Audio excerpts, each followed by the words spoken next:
Hello, this is a guy who likes fanfiction and is too lazy to read, so here is Attack on Prime in audio form. Check the description for the links to the author. Chapter 1, A New World.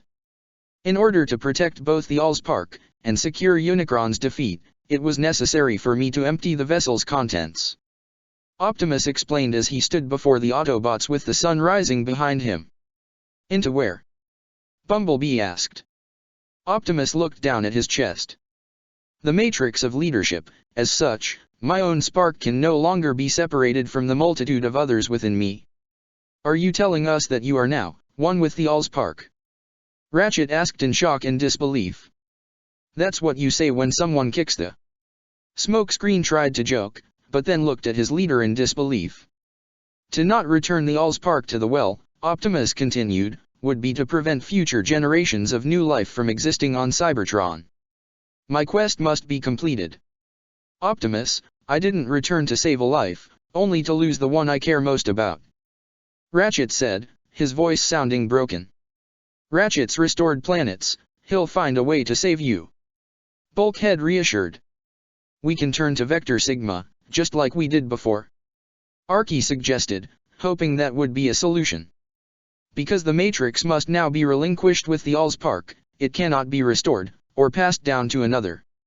But while this very well marked the end of the Age of Primes, leadership can be earned, with or without the Matrix. And in my view you have each acted as a Prime. Optimus stated. Well, I never really had the best role models, Knockout smiled sheepishly. As even Megatron has demonstrated on this day, Optimus continued, every sentient being possesses the capacity for change. Optimus activated the jet wings on his back. I only ask of this of you fellow Autobots, keep fighting the noblest of fights. You can count on us to keep the peace. Bumblebee reassured. Optimus smiled at his team for the last time. The jet wings on his back created power, and Optimus flew high into the high. The Autobots watched in sadness as Optimus turned around and flew down towards the core of their planet, to Primus himself. As Optimus saw Primus awaiting him, he opened his chest, revealing the matrix of leadership. As he was almost to the core, he began to think to himself. He was happy. He was happy that the fighting was finally over. He can die happy knowing that he brought back and saved the planet that gave him life. He knew his comrades would keep the peace. He had complete faith in them. He closed his eyes and a small smile formed on his face as he let warm light consume him. Optimus groaned as he slowly opened his optics. His vision was blurry, but when it cleared up, he was looking up at the clear blue sky with a couple of small clouds. Optimus widened his eyes in shock. Cybertron didn't have any clouds last time he checked. Matter of fact, what was he even doing? Alive. He was supposed to be dead, or with Primus in the core, with his body gone. Optimus tried to get up, but his helm felt like it was spinning.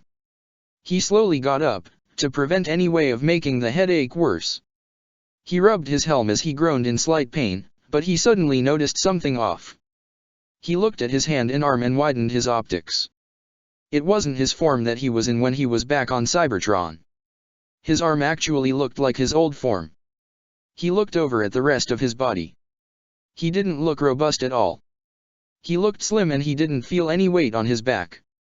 Was he? Optimus heard a swishing-like sound, and looked over to see a river in front of him. He walked over to it and kneeled down to see his reflection. He really was in his old form. But why? But he suddenly realized something, there were no rivers on Cybertron. He looked around area to see lush green grass surrounding him. There were small flowers and hills near him and the river.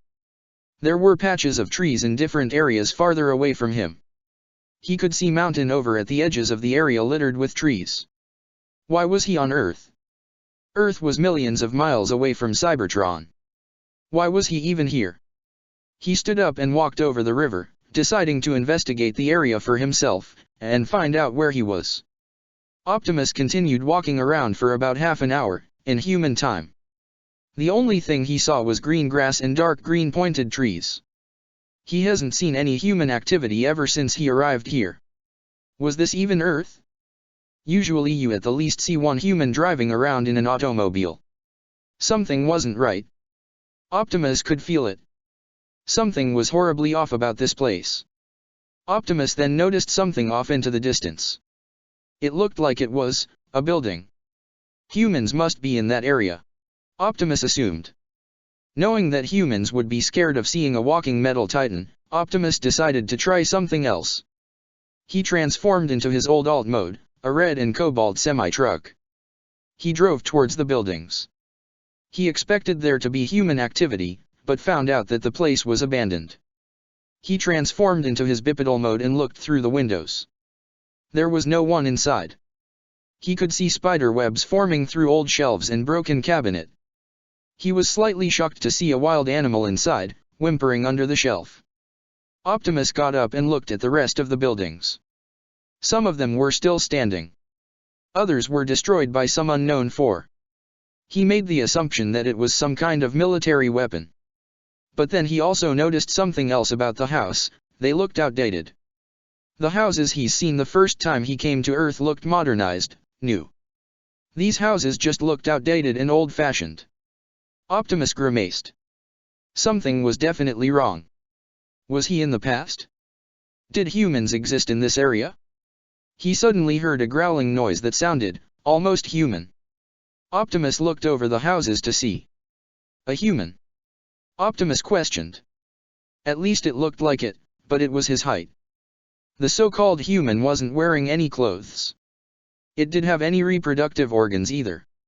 It was just walking around the area with almost nothing to do.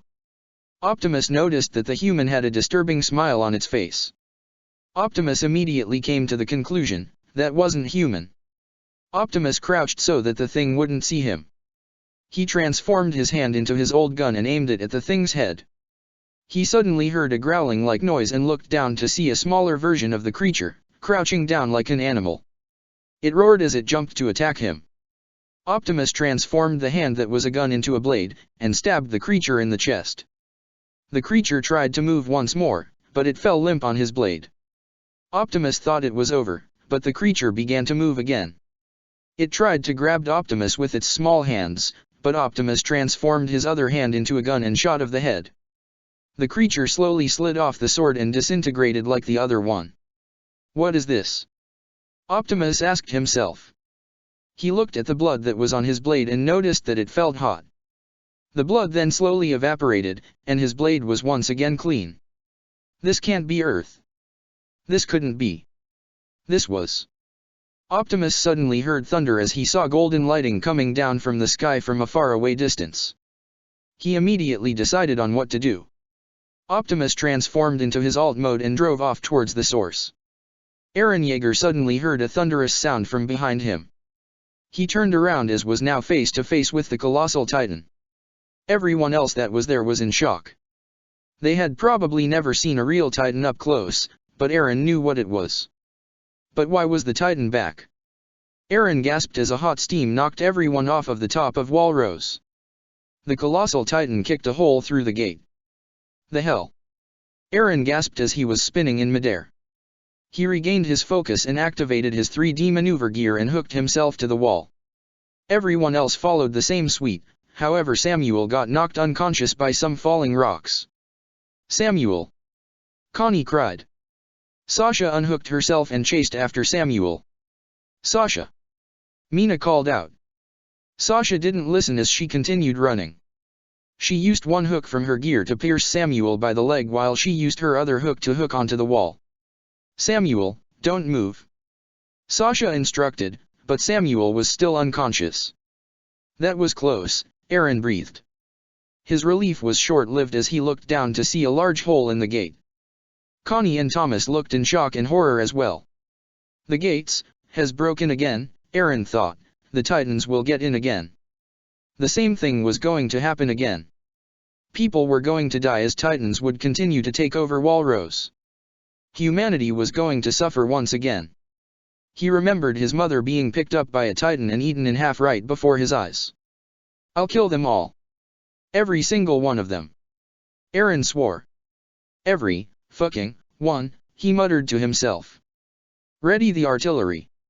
4 groups. Eren instructed as he pulled out his blades, get ready for battle.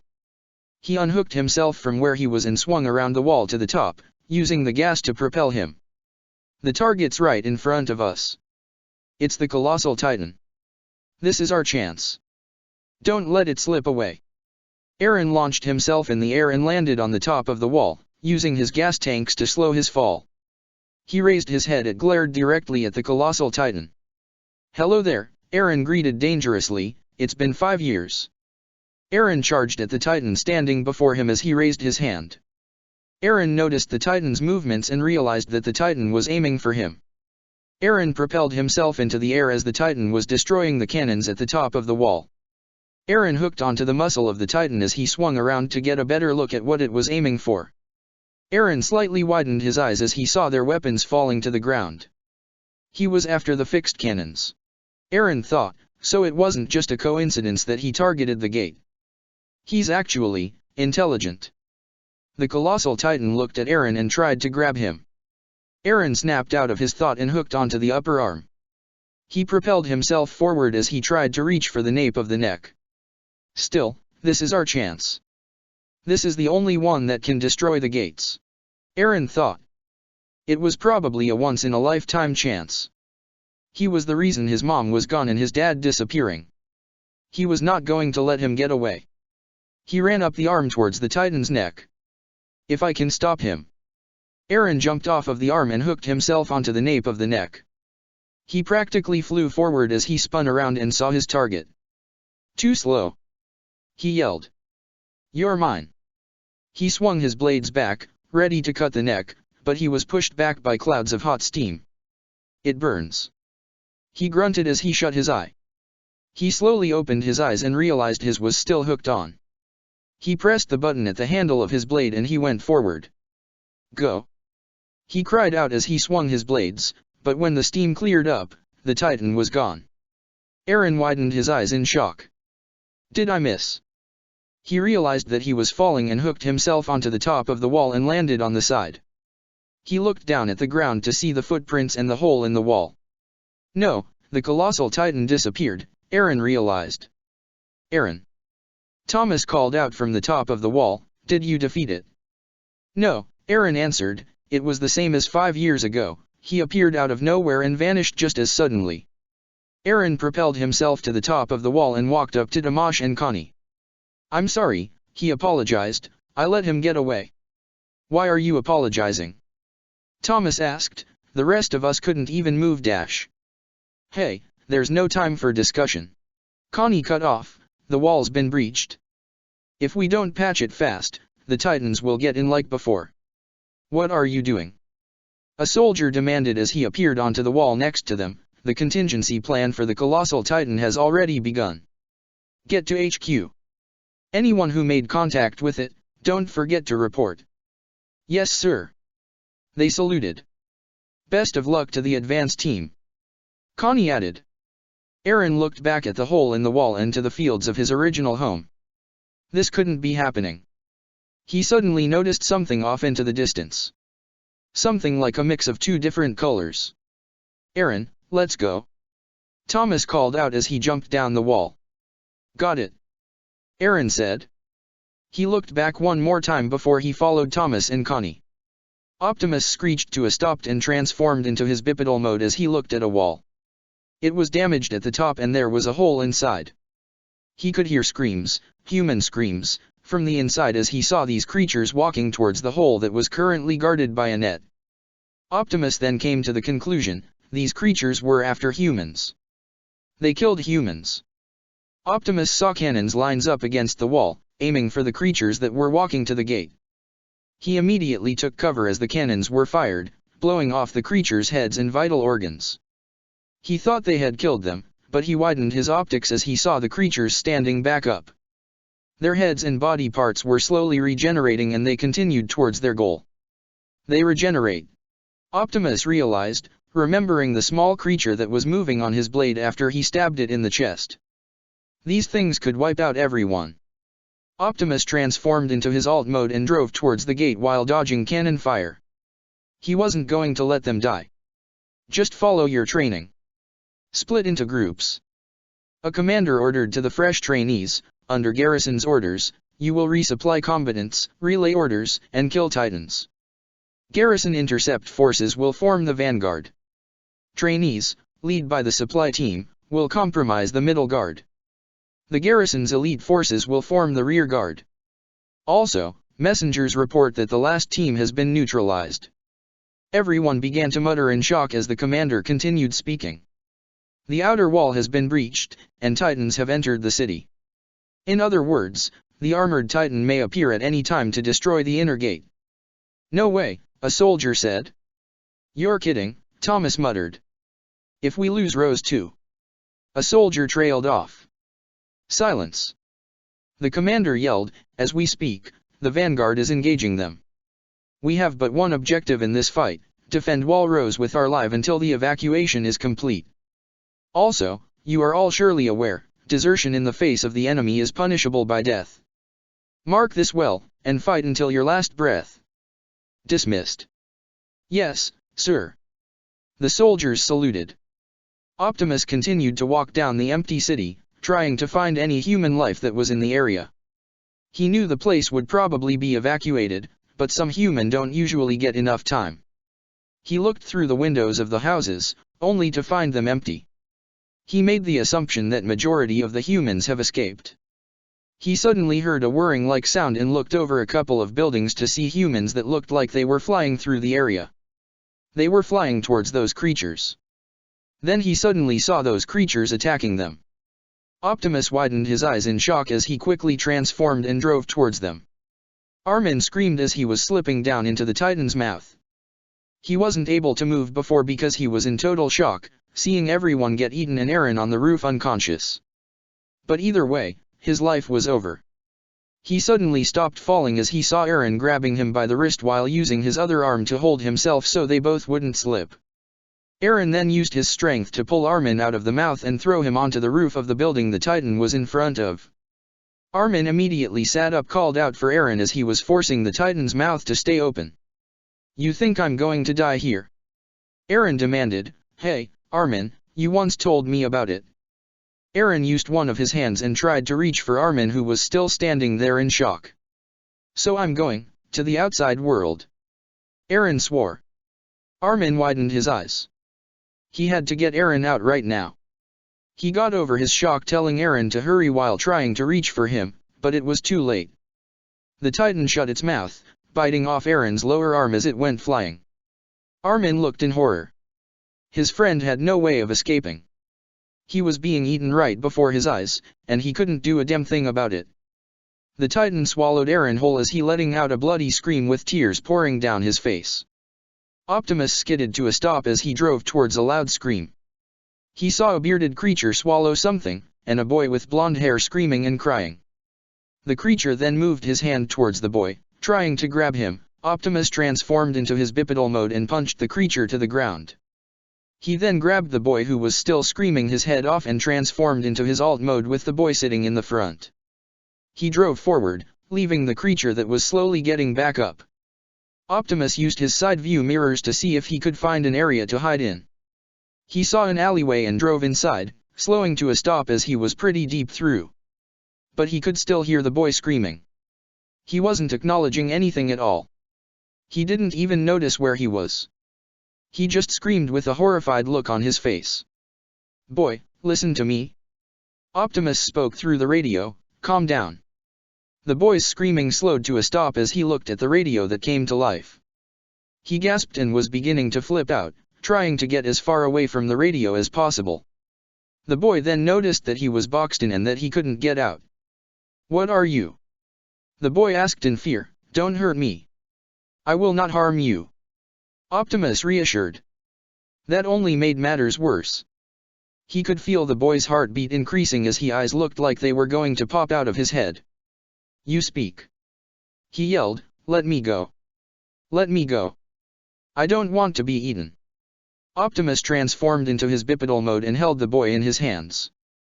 The boy looked around him and back at Optimus, petrified to see him. Don't hurt me. The boy pleaded. Optimus slowly put the boy on the roof and looked down at him. I will not harm you. You have my word, but why do you think I would consume you? The boy widened his eyes as if he was remembering something. He suddenly began screaming once again while clutching his head, shocking Optimus. I was weak. The boy cried, I wasn't strong enough to save anyone. My comrades were killed. Thomas, Mina, Aaron. I wasn't strong. My squad members were eaten by the Titans. Aaron was eaten right in front of me and I couldn't do anything at all. I'm weak. The boy continued to scream as Optimus looked at him in shock. These creatures, these Titans, eat human. They ate. Optimus regained his composure and softly tapped the boy with his finger to snap him out of his trance. The boy looked up into surprise as Optimus came face to face with him. Listen to me, Optimus began, and answer this question, what is your mission? The boy looked at him in surprise. Why was he asking him this? My mission is to make sure the people get evacuated from the city. The boy explained, and find a way to kill all the Titans and protect the gate before the armored Titan shows up. But cannot just sit here and do nothing, Optimus explained, if you do, more people will die, and this mission will be a failure. I know it hurts to lose your comrades, but this is war. You cannot let your friends sacrifice to save you go in vain. You must complete your mission and save these people. The boy just stared at Optimus as he stood at full height. This Titan, he thought, what is he? He willingly saved my life. What? The boy looked behind Optimus and widened his eyes to see two Titans coming towards them. Titans! The boy yelled. Optimus turned around to see the creatures known as Titans and slightly growled. He activated his mouth guard and transformed both of his hands into blades. He let out a battle cry as he charged at both of them. Armin widened his eyes in shock as he saw the metal Titan charge at the two other Titans. He didn't understand. Who was this Titan? He saved his life, is intelligent, equipped with weapons, and was protecting him once again. He saw the metal Titan stab one of the Titans and kick it to the ground while he sliced off the head of the other. The headless Titan fell to the ground as steam rose from both of them. He knows how to fight. Armin thought, he can. Armin noticed the Titan that was stabbed was slowly getting back up. The headless Titan was slowly regenerating his head. Armin began to panic. This metal Titan could help humanity, but it could also turn on them. Was he going to tell him the key to defeating the Titans? Armin decided to risk it. Hey!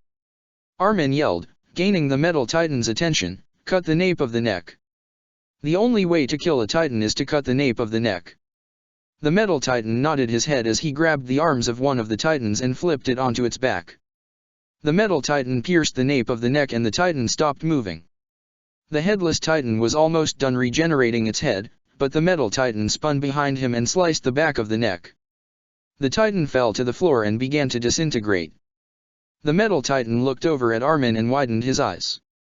Much to Armin's surprise, he transformed his blade into a gun and aimed it at him. Armin gasped in shock as the metal Titan fired. He covered his eyes and waited to be killed, but the blast didn't hit him. Armin looked behind him to see a Titan falling to the ground without a head. Armin expected the Titan to regenerate, it quickly disintegrated, leaving nothing but bones. I did not mean to startle you. The metal Titan apologized as he walked up to Armin, his weapons shifting back into his hands. I probably wouldn't have got you in time if I ran. The Titan almost grabbed you. Armin got over his shock and regained his composure. So are you going to help humanity? The metal Titan nodded his head. I will not allow any more humans to die. Armin felt like he was going to smile. This Titan was willingly going to help them out. Do you know where any of your other comrades are? The metal Titan asked. I don't know. Armin answered, I need to find them. I need to find Mikasa. I will help you get to your comrades. The metal Titan swore. Armin nodded his head in understanding. He hooked onto one of the buildings and propelled himself forward with his 3D gear. He looked behind him to see the metal Titan running behind him. Armin thought for a little bit. If this Titan possesses intelligence, he probably must have called himself something. What is your name? The metal Titan asked. Armin hooked to another building and slowed down a little bit until he was next to the metal Titan's face. It's Armin. Armin alert. He answered, "Do you have a name? I don't really want to call you Metal Titan if you possess intelligence." The Metal Titan was silent for a brief moment. "My name is Optimus Prime." Chapter 2, The Battle of Trost Part 1. Members of the trainee corps sat on the roofs of the buildings. They were either praying to a god they didn't know or horrified by the fact that they were probably going to die here. However, a few others were trying to do something about the situation. "Hey, Gene." Connie called out as he walked over to Gene, "What should we do?" Gene just sat there looking down on the roof. "There's nothing more we can do." He looked up at Connie and put one hand on his head. "They finally issued the order to retreat, but without more gas we can't climb the walls. So we're all going to die, because of those cowards." "The supply team, what happened to them?" Connie demanded. "Were they wiped out?" "They're too terrified to move." Gene answered without much care, "I can see why, but abandoning their mission to resupply us, to hide in HQ? That's unbelievable. And sure enough, the Titans have swarmed them, so we can't go get more gas. Then we must take a chance." Connie yelled, "and try to destroy the Titans swarming HQ. We won't be any worse off than just sitting here. The Titans will be here before long. And if we keep running, we'll just waste the gas we have. Without the use of maneuver gear, we really are done for." "I'm surprised you're using your head for once, Connie," Gene remarked, "but do you really think we can do that, given our numbers here? Most of the veterans in the Vanguard were killed. Which of us trainees could lead a suicidal mission like that?" Gene looked around to see his fellow comrades depressed. Some of them crying to themselves.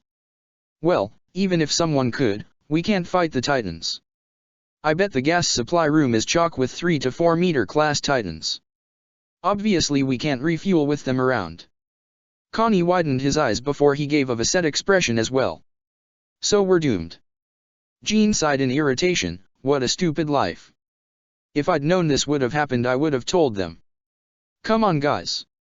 Sasha tried to encourage her comrades, "Let's do it. If we work together we'll be fine. I'll take the lead." No one said anything. How could they go and continue to fight the Titans after watching their comrades die? The way they ate humans, those terrifying smiles, they were horrified. Sasha was about to continue, but heard loud footsteps in the distance. She turned around to see what it was and widened her eyes in horror. Sasha began to stutter, trying to get people to look in her direction. Gene noticed this and sighed. "Sasha, if this some kind of joke dash. It's the T dash," Sasha kept stuttering as she pointed in the direction she was looking at. "Spit it out already," Connie yelled. Gene looked in the direction Sasha was pointing and widened his eyes. Armin was coming in their direction with his maneuver gear, but behind him was "It's the armored Titan," Gene yelled. All of the trainees began to panic and scream as they saw the Titan running towards them. Armin looked over to see his comrades freaking out as he practically flew over to them. "Over there," Armin told Optimus as he made a turn. Armin landed on the roof while Optimus skidded to a stop behind him. "Armin, get away from that," Gene yelled as he went to grab his blade. "Gene, stop," Armin instructed, "he's not the enemy." "How can you be so sure?" Reiner demanded as he stepped forward while everyone was stepped back. "He's a Titan. Titans eat humans and nothing more. If the only way for a Titan like myself to survive is to consume humans, I would have consumed Armin long before," Optimus retorted calmly. Everyone widened their eyes in complete shock and stopped what they were doing. Gene began to tremble as the blades in his hands almost fell out. "He's intelligent." Armin nodded his head. "This is Optimus Prime. He is no enemy to mankind. He willingly saved my life twice earlier." The trainees began to mutter amongst themselves. "This Titan saved a human?" Reiner looked back at Berthold, who had a worried look on his face. Optimus suddenly heard a whirring noise from behind him. He turned around to see a female charging at him with the same equipment Armin had. She let out a battle cry and tried to slice at his shoulders, but her blades shattered on contact. She rolled onto the roof, startling most of the trainees. She suddenly pulled out 2 more blades and was about to charge at him again, but Armin got into her way. "Mikasa, stop. Armin pleaded, he's not the enemy. It's a Titan. Mikasa retorted, he's the enemy. He's not. He saved my life twice. Armin shot back. What do you mean he saved your life? Mikasa demanded, slightly calming down. He saved me from being eaten by Titans. Armin explained, and you know he's not the armored Titan. We saw it when it broke the gate in Wall Maria. Mikasa still wasn't convinced, but she knew Armin was a truthful person. She calmed down completely and put her blades in her holders. Optimus looked at her with slight curiosity and surprise, but for some reason she reminded him of a certain Autobot on his team. Mikasa then noticed something was wrong, completely wrong. She looked at all of the other trainees who were still in shock, but she didn't find the person she was looking for. Armin, where's Eren? She asked. He was on your squad, right? Armin's face was suddenly consumed with horror. He began to remember how Eren was reaching out to him while he was in the Titan's mouth, before Optimus came to save him. Armin hung his head in shame and sadness. Armin, what's wrong? Mikasa asked. Optimus noticed Armin's distress and knew what it meant. This Eren person was eaten by a Titan. Armin said it earlier when he was screaming. Armin, you need to tell her. Optimus said, you cannot keep her in the dark. Mikasa looked at Optimus in shock and confusion. What did he mean by that? Mikasa looked back at Armin, who looked back at her with sadness as tears poured down his face. Mikasa widened her eyes. It couldn't be true.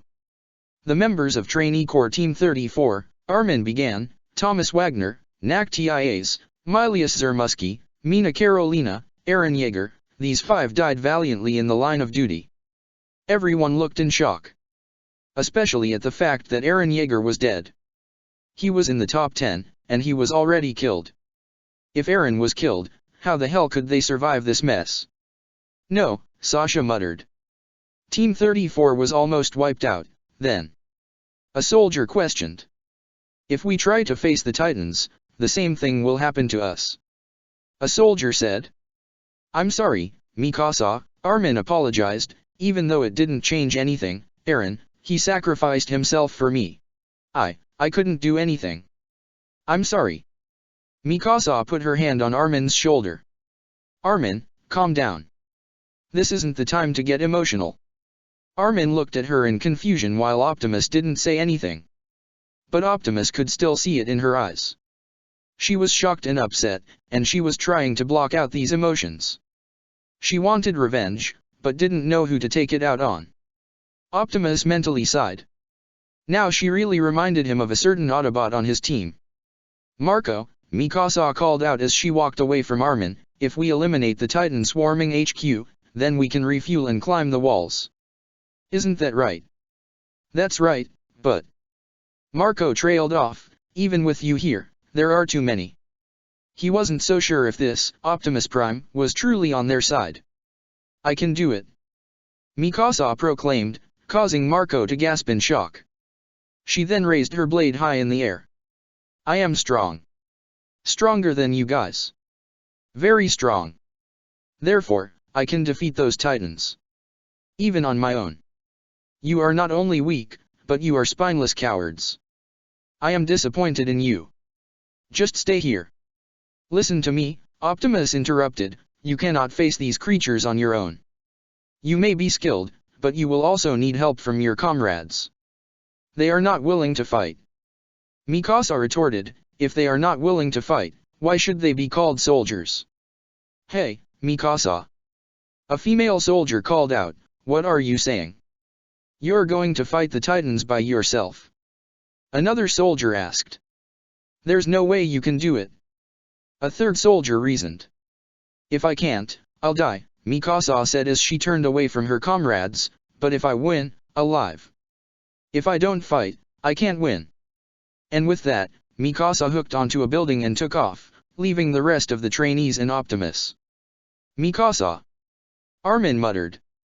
She is consumed by her emotions, Optimus explained, and is trying to find out what to do. Optimus sworn he heard a loud roaring off into the distance, but forgot about it and focused onto the situation at hand. What's just disappointing is her vocabulary, Jean said. Was that supposed to be an inspirational speech? Damn it.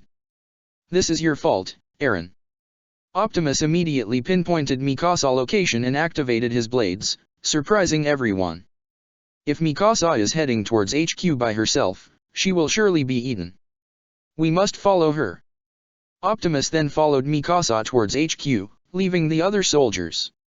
Jean slightly widened his eyes. This Titan was serious. He raised his blade high in the air. He's right. Were we trained to let our fellow soldiers fight alone? Do you really want to become cowards? Jean then ran off to follow the two, with Connie right behind him. I wouldn't want that, Reiner remarked before he, Berthold, and Annie decided to follow. Armin wiped his tears and followed them as well. Marco sighed as he put a hand on his forehead before going into battle. Come on, cowards, wimps, idiots. Sasha yelled to her comrades before jumping into battle. Damn it. I'll do it. A soldier declared. The rest of the trainees let out battle cries before they charged into battle and headed straight for HQ. Mikasa sped through the battlefield as she killed a Titan with ease. Optimus was a couple of houses over, stabbing the Titans straight in the neck. Hurry. Jean instructed, follow Mikasa. We do this fast. We need to storm to HQ before our gas runs out. Mikasa's amazing though, Connie remarked as he looked up at her, and that Prime guy is great too. But how is Mikasa moving so fast? Armin looked with dread. No, she's using too much gas. She'll run out fast. No matter how good you are, without the maneuver gear, you're helpless. Mikasa hooked onto another building and killed another Titan. As it crashed into a building, Mikasa hooked to the next building and swung around the corner. I knew she wasn't her usual calm self. Armin thought, Optimus was right. She's trying to ignore her shock by taking action. At this rate, she'll. As if on cue, the gas in Mikasa's tank ran out. She slowly flipped in the air as she crashed onto the roof and tumbled to the floor. Mikasa! Armin cried as he went to go and save her. Damn it! Jean cursed as he saw Armin changing course. Jean, you take over. Connie instructed, I'll go after Armin. I will too. Jean declared. What are you doing?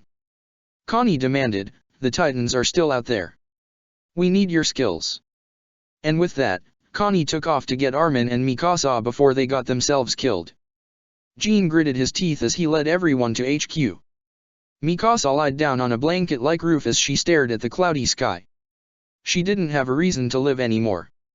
Her parents, Carla, Eren, they were all gone, and she was all alone again. She lifted up her blade and looked at her reflection. Again, she thought, this again. I lost my family once more. She jumped off of the stand and fell to her knees on the ground. She was also frustrated. If this Optimus Titan saved Armin, why couldn't he save Eren as well? Eren meant everything to her, and he was now gone. Do I have to remember the pain again, she asked herself. And start over again from here? She heard loud and slow footsteps from beside her. She didn't look up but she knew it was a Titan. She almost gave a sad smile. It looks like this is the end for her. Jean looked down to see 3 to 4 meter class Titans around the area they were in. He was beginning to lose hope in the fact that they wouldn't make to HQ, at least not everyone. We can't even get close to HQ, Jean thought to himself as he looked down to see the Titans, not unless we're willing to risk causalities. Jean suddenly heard someone scream and looked down to see a soldier trying to use his 3D gear to get up the house, but it was no use, he was out of gas.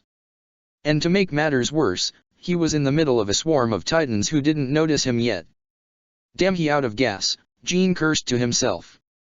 Jean widened his eyes as a Titan spotted him and ran to grab him. The man yelled stay back, but the Titan didn't care at all. Jean wanted to help the man, he really did, but he didn't want to die either. Tom, I'm coming for you. A soldier proclaimed as he used his gear to get to him. The female soldier from earlier used her gear to go and save her comrades. Don't. Jean cried, it's too late. The man known as Tom cried as he was in the grip of the Titans, ready to be eaten. Don't. The soldier who wanted to save him cried, but another Titan caught him before he could get to Tom. Gene's body began shaking. Why wouldn't his body move? Why? Tom widened his eyes as the Titan opened his mouth, ready to eat him. Tom screamed for his life, but instead of getting crushed by giant teeth, he fell to the floor with a thud. Tom and everyone around them looked up to see a blade go straight through the Titan's head. Tom looked to see who was at the end of the blade and saw that it was the armored-like Titan that was with Armin. The Titan fell to the floor with a thud as steam rose from his head. The metal Titan changed his other hand into some kind of gun and fired one round of some kind of blue substance at a Titan that was holding a female soldier. The Titan's head began to disintegrate as it dropped the girl to the floor. The metal Titan then used his blade and sliced the hand of the Titan the third soldier was in. The metal Titan then stabbed the Titan at the nape of the neck. That Titan fell to its knees and slid off of the blade to the ground. The metal Titan looked around. 2 more Titans were heading for Tom and the others. He then used his gun to fire 2 more shots at the heads. The remaining Titans fell to the ground and began to disintegrate. The metal Titan noticed that one of the Titans was slowly getting up. He walked over to it and stabbed it in the neck before it had the chance to get up. Everyone widened their eyes in shock at the sight. Armin was right. This Titan was fighting for humanity. The Titan that Armin referred to as Optimus pulled his blade out of the Titan's neck and waited for some of the blood to evaporate before he somehow changed them back into his hands. "What is your name?" Optimus asked as he looked over at Gene. Gene snapped out of his thoughts and slightly stuttered. "It's Gene." "Gene, take the rest of your comrades to your headquarters." Optimus instructed, "I will assist the ones who can no longer fight and transport them there myself." Gene paused for a moment before he turned to his comrades. "Listen to him. We need to head for HQ right now." Gene jumped onto the roof and ran towards headquarters. Marco and a couple of others were a bit hesitant, but summoned up the courage to follow after him. Optimus slightly sighed with relief before he knelt down towards the other soldiers. "I will take you to your headquarters safely, but you need to trust me in order to do so." The 3 soldiers looked at each other for a moment before they nodded their heads. Optimus transformed into his alt mode and opened the door. "Get in and brace yourselves. This is our only chance," Gene thought. "Once we're out of gas, it's all over. Even with the Titan on our side. Full speed ahead." Gene instructed as they were jumping over rooftops. Mikasa put the last blade she had in her holder. "This world is cruel, but also very beautiful." She smiled as she remembered Eren putting the scarf around her neck after he saved her from the traffickers. She lifted her head and closed her eyes. It was a good life. She waited as she heard the Titan's footsteps coming closer and closer. She waited patiently, but something inside wasn't giving in. As she sensed the Titan trying to grab her, she reacted. She grabbed her last blade and sliced 2 fingers off of the Titan. She jumped out of the way as the Titan tried to grab her with his other hand, only to hit a wall. She questioned. The Titan slammed his hand into the ground as Mikasa barely dodged it and slammed into the wall back first. "Why?" she asked herself. The Titan slapped his hand into the wall and Mikasa went flying. "I thought I had given up." She grunted as she tumbled and skidded across the ground. She slowly pushed herself up to her knees and looked at the piece of the Titan she had cut. "Why am I standing? Struggling?" The sun began to shine down on the piece of the Titan. "Why?" She slowly stood up and looked up at the Titan who was now standing and looking down at her. "My life has no meaning anymore. What's keeping me going?" She was going to make a run for it, but another Titan came and blocked her path, stepping over the destroyed building. She was in a dead end. Fight. She remembered Eren telling her the first time that they met. "Fight. Fight. Eren." She muttered. As the 2 Titans came closer to her, the word grew louder and louder. "Fight. You must fight. Fight. Fight." Mikasa gasped in realization as tears came down her face. "I'm sorry, Eren. I won't give up." Her memories of Eren flashed through her mind. "I'll never give up again. If I die, I won't be able to remember you. That's why, I'll survive no matter what. Alive on no matter what." Mikasa got into a battle stance and let out a battle cry, ready to defend herself, but she was suddenly shot into the air by an unknown force. She protected her head as she slid across the ground. "What's going on?" she asked, but widened her eyes at the sight. It was a 15-meter class titan with a muscular body. Its hair stopped right at the nape of the neck, and she noticed pointed ears in between. The titan had no lips, but its teeth were showing completely. Mikasa looked in wonder. What was that? The titan let out a loud roar as Mikasa covered her ears. She looked to see the titan, stomping his foot on the other one, killing it. A titan, killing another titan. Mikasa asked herself. She took her hands off of her ears and looked in shock and surprise. She suddenly felt someone tackle her as she and the person went into the air and rolled onto the roof. "Mikasa, are you hurt?" Armin asked. They turned to see Connie land on the roof next to them. "Are you guys okay?" Armin nodded his head. "We must get going," Connie declared. All three heard a loud roar and turned to see another 15-meter class titan appear. "Shit. This is bad," Connie cursed. "There are two 15-meter class titans." "Know that titan?" Mikasa began. Armin looked over at the decaying skeleton and widened his eyes. What was going on? The two titans roared at each other, ready to fight each other to the death. The rogue titan raised its hands and got into a simple fighting stance, shocking the three. The titan charged at the rogue titan without thinking, but the rogue titan slapped the titan's head off. The head spun and crashed into a tower nearby. The now headless titan fell to the floor as steam rose from its neck. The rogue titan looked at its hand as it slowly regenerated. The headless titan tried to get back up, but the rogue titan crushed the nape of the neck with its foot. It knew of the titan's weak point. Armin asked aloud. What the hell was going on? Jean crashed through the glass and skidded across the wooden floor of their HQ. He made it in one piece. He looked up to see his other comrades crash through the glass windows and land on the floor. How many made it? Marco asked. They heard a small rumbling noise and turned around to see the three soldiers from earlier jump out of a hand and into the building. How did you? Jean began to question. That Optimus guy is faster than the horses. Tom answered. Some of soldiers looked through the broken window to see Optimus land on the ground and activate his blades. Jean didn't look. He was too deep into his thoughts to think. If that Titan wasn't there, more comrades could have died in my command.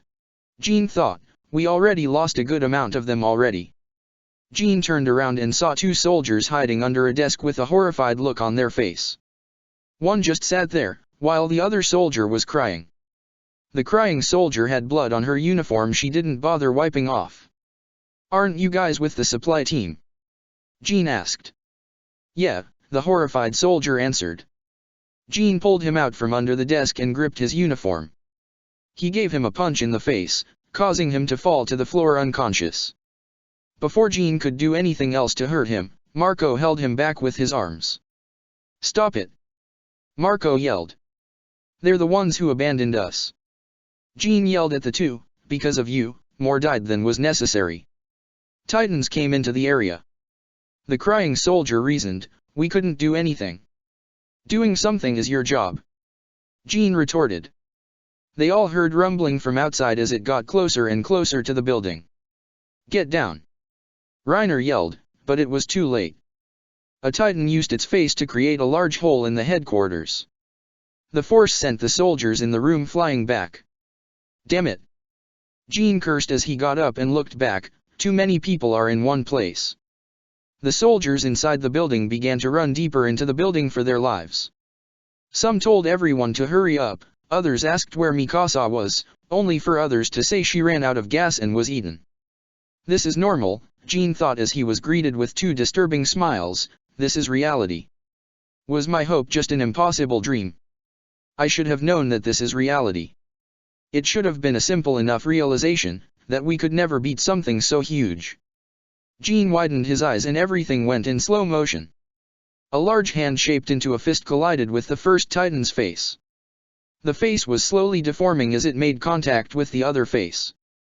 What? Jean gasped, as the realization hit him.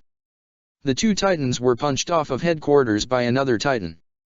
The new Titan let out a terrifying roar at the other two Titans he punched. Optimus looked over to see the Titan roaring at his opponent. Optimus was confused. From what he observed, these Titans attacked humans and they weren't sentient. Was there something special with that one? What is that? Gene asked aloud. He heard a loud crashing noise and turned to see Mikasa come through the now broken window with Connie, who was carrying Armin in his arms. Mikasa? Gene asked in surprise and shock. That was close, Connie remarked with relief. I'm all out, but we made it. We made it just barely. You're alive. Gene exclaimed. You did it, Armin. Your plan worked. Connie said with happiness as he patted Armin on the back, much to his displeasure. Everyone began to listen to Connie as he pointed at the 15-meter class Titan.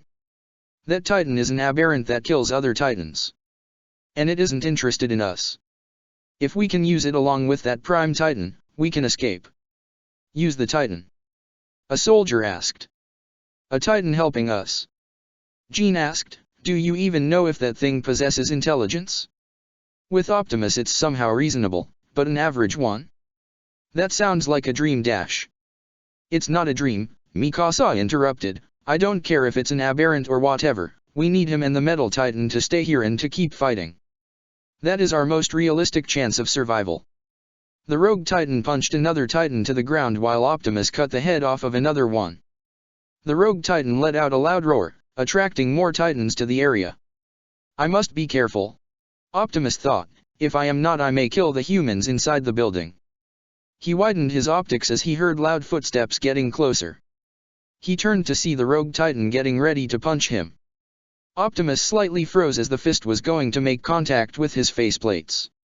The trainees sat patiently as an elevator was coming up from the bottom floor where the gas was. How much do you know about those Titans? Reiner asked Connie. We can worry about that later. Let's just get out of here first.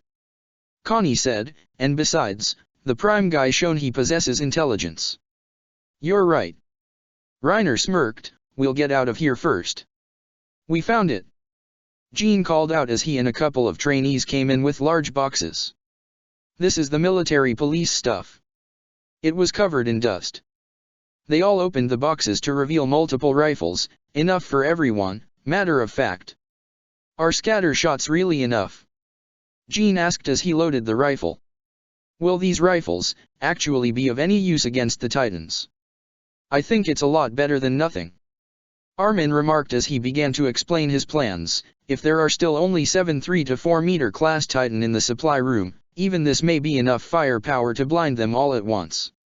First, we'll use the lift to lower a large amount of people through the central ceiling. They'll fire at the 7 faces of the Titans in unison to blind them. And then the next instant will be critical. The 7 of us hidden among the ceiling beams will strike the blinded Titans in a coordinated ambush. In other words, in this plan, all of our lives will depend on this one strike. The 7 must kill 7 Titans at the same time with a single strike. Armin declared, the 7 will be those of us whose skills give us the best chance, but, I'm sorry to make them bear the weight of everyone's lives. It's all right. Reiner reassured. Regardless of who goes, everyone dies if we fail, Annie stated. The risk is the same. But is the plan I conceived really the best one? Armin asked, unsure of himself. It's our only option, Marco answered, there's no time, and this is the best plan we'll have. We just have to give it all we got.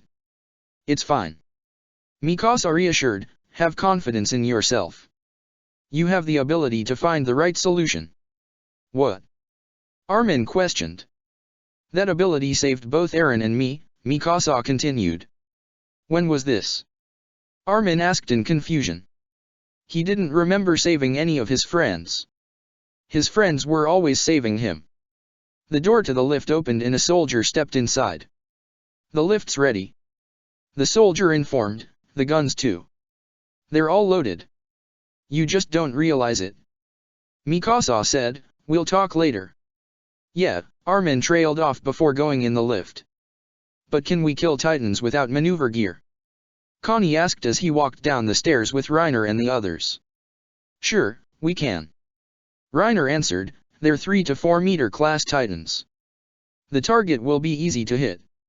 Yeah, Jean began, no matter what the size, the target is always that one spot on the neck. 1 meter long.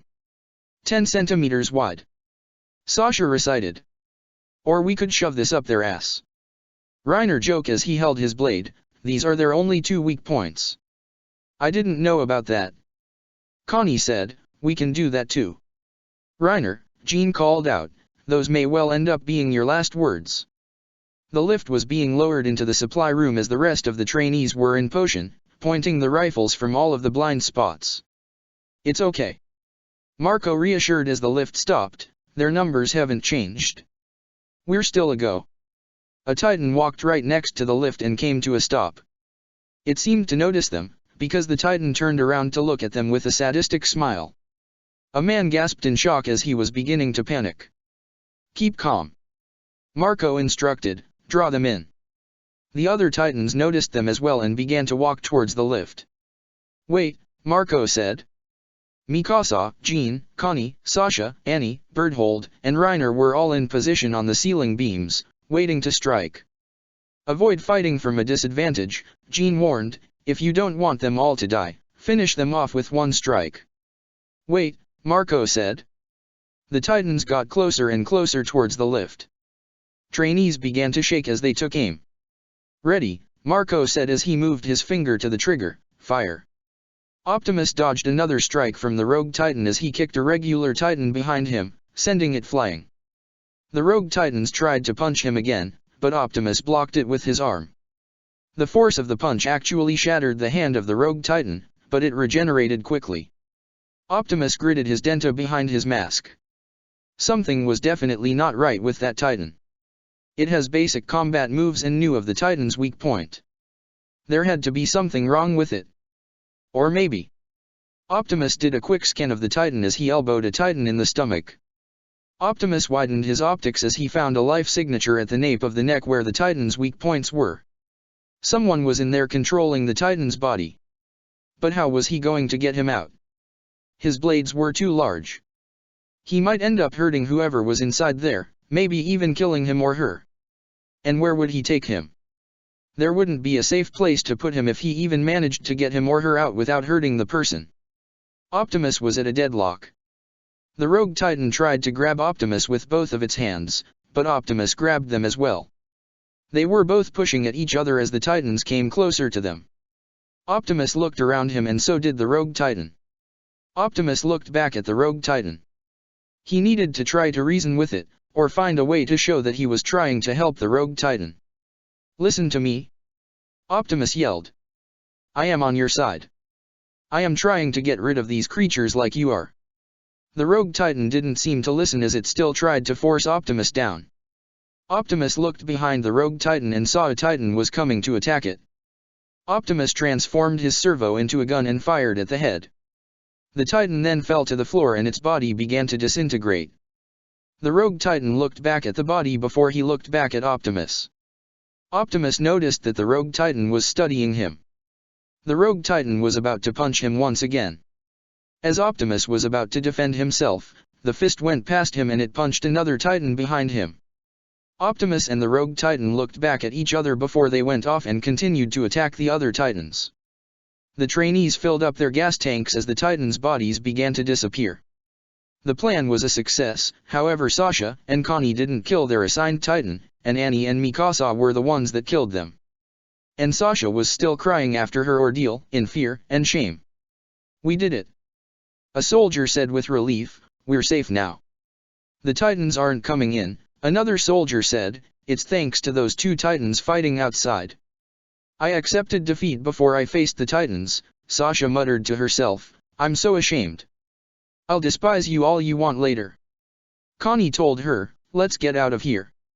Jean and Marco sat together as they were refueling their tanks. I don't think I'm cut out to be a leader. Jean spoke, don't say things like that again.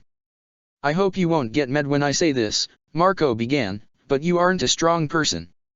So you can relate to how the weak feel. I think it's the same thing with that metal titan for some reason. He's using his power to protect the weak. He somehow understands them. Jean sighed as he stopped refueling his tanks. But he knew what to do. He was able to take command and save our comrades. I probably wouldn't have been able to save them. Maybe you could ask him for advice, Marco suggested. He was able to size up to the situation. You do that as well. You both knew what had to be done. Jean looked at Marco in surprise while Marco just smiled at him. That's why I was able to follow you and trust the metal titan. I know putting my trust in someone I just met sounds stupid, but for some reason I could. And that's why I'm alive. You ready? A soldier asked as they finished filling up their tanks and headed outside. We all head out together. Another soldier declared as the trainees took off. Scale the walls. The first soldier said.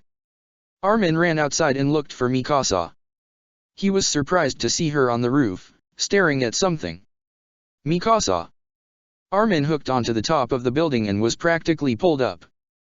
He landed next to Mikasa and looked at her in slight confusion. Mikasa, we have to run. Armin informed. That titan, Mikasa began. Armin looked into her direction and widened his eyes. The rogue titan was being eaten by the other titans surrounding the area. Optimus couldn't help it at the moment because he was dealing with another set of titans. Cannibalism. Armin questioned. Can it not regenerate its body? I thought that if we could solve the mystery of that titan, it may give us a way to overcome our bleak predicament. Mikasa spoke. I agree. A voice said. Mikasa turned to see Reiner, Berthold, Annie, and Jean on the roof with them. If it gets eaten we won't learn anything. Rainier said, let's try keeping it alive by killing the ones clinging to it. Optimus then stabbed the titans surrounding the rogue titan and kicked them away. The rogue titan almost fell, but Optimus caught the rogue titan before it hit the ground. Its ribcage was eaten away and its arms were practically useless. The metal titan has it taken care of, Jean retorted, we just need to get out of here. But what if the titan could prove to be a valuable ally along with the metal titan? Annie reasoned, their abilities are more useful than any cannon. The regular titan is the one we can't trust. Jean retorted, the metal titan maybe, but... Armin widened his eyes as he saw a 15-meter class titan with blonde hair. That's the titan that ate Thomas. The rogue titan roared as it kicked its way out of Optimus' grasp. He ran over to the titan and chomped down at the nape of the neck, shocking everyone. The rogue titan raised the titan high into the air, despite the fact that its ribs were breaking. The rogue titan slammed the body onto two other titans. Another titan was coming up from behind, but the rogue titan threw the body at the other titan, ripping the nape of the neck in the process. The two titans collided and crashed into a building. Come on, Jean began, looking in horror, it doesn't need our help. The rogue titan gave a triumphant roar before it collapsed to the floor unconscious. Armin and Mikasa looked in shock. One of their only chances of defeating the titans was gone. I guess it finally exhausted itself, Jean said as he turned away, that's enough, we're leaving. That thing couldn't possibly help us. A titan is still a titan. Armin widened his eyes as he saw Optimus run over to the body. Optimus, what are you doing? Everyone stared in confusion as they saw Optimus kneel down and try to carefully pull something out of the nape of the neck. Optimus made a daring move and used his blade to cut the remaining skin at the neck. What's he doing? Jean asked. Optimus moved his hands out of the way as someone emerged from the titan's body unconscious. Optimus made a quick scan to see if he was alive. He was, and he was in good shape. Mikasa gasped as she knew who the unconscious person was. Eren. Mikasa used her 3D gear to get down from the building.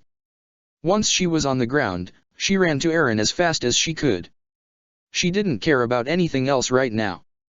She didn't care about her teammates, or the metal titan. The only thing she cares about was getting to Eren. This couldn't be true. Armin said that Eren was eaten. He couldn't be alive. Mikasa hugged Eren and held onto him for what seemed to be an eternity. She could feel him. This was the same person that saved her all those years ago. But was he alive? Mikasa put her ear against Eren's chest. After a long time, at least it seemed like it to her. She felt a warm heartbeat, and it kept beating. He was really alive. Mikasa began choking as tears welled up in her eyes. And all of her emotions began to spill. Mikasa began crying, with relief, sadness, whatever emotion she could think of, and let it all out. Optimus picked both of them up and put them up at the highest part of the building along with Armin and the others. Everyone just looked in shock while Mikasa just didn't let go of Eren. It's Eren. Armin thought. He regained the limbs he lost. I saw the Titan swallow Eren whole before Optimus saved me. I saw. Armin finally began to cry as he held the hand Eren lost. What happened? Optimus wanted to smile slightly. It was very rare for somebody to find someone that they have lost, or find out that they were still alive. Armin and Mikasa, they were both lucky, but that also meant. Then that means, Optimus began, getting everyone else's attention, that Eren was also the cause of part of the destruction. Now there was only one question that was hanging in the air: what now? Chapter 3, The Battle of Trost Part 2. Jean could find the situation he was in pretty awkward. Well, sure, having girl problems was one, specifically Mikasa, but being in the hands of a giant sentient metal titan was one of the most awkward situations he has ever been in. He was in one hand with Armin, while Mikasa was holding Eren in the other hand. Reiner, Bertholdt, and Annie were on the Titan's, or Optimus, shoulders as he made his way towards the wall. There was silence as Optimus walked towards the wall carefully, avoiding the Titans in the area. Suddenly, Reiner, being the joking person he is, decides to make a remark to break the silence. It's a pretty nice view from up here, he remarked. Is this really the time? Jean demanded. We just saw Eren emerge from a Titan, and out of all the things you could say is that, it's a pretty nice view from up here. Reiner just shrugged as he tried to keep a steady position on Optimus' shoulder. Armin looked over towards the wall to see a lift being lowered down. Over there, Armin told Optimus as he pointed in that direction. Optimus saw the lift and walked over to it. He could see the people at the top of the wall looking down at him with a terrified face. Optimus simply ignored the fact and lifted Jean and Armin to the lift. They hopped onto the lift, as Optimus lifted Mikasa and Eren to the lift as well. Jean and Armin helped Eren onto the lift while Optimus gestured for Reiner, Bertholdt, and Annie to jump into his hands. They carefully jumped into his hand as he moved his hand towards the lift. The three jumped onto the lift before they were all pulled up towards the top of the wall. Optimus, Armin called out, what about you? I will fight off as many Titans as I can. Optimus answered. Armin nodded his head in understanding as they were all at the top of the wall. Before they were taken to the next lift, Armin looked back down at Optimus. Stay alive, Armin yelled. Optimus nodded his head in understanding before Armin ran off. Optimus then looked over at the site before him. This whole place was hell, all because of these creatures. These creatures were the reason for the loss of many innocent lives. Optimus shook his head as he activated his blades. He needed to get rid of as much of the threat as much as he could. The 8 soldiers were lowered down to the other side of Walrose. They all widened their eyes in shock to see the commander and other soldiers surrounding that area.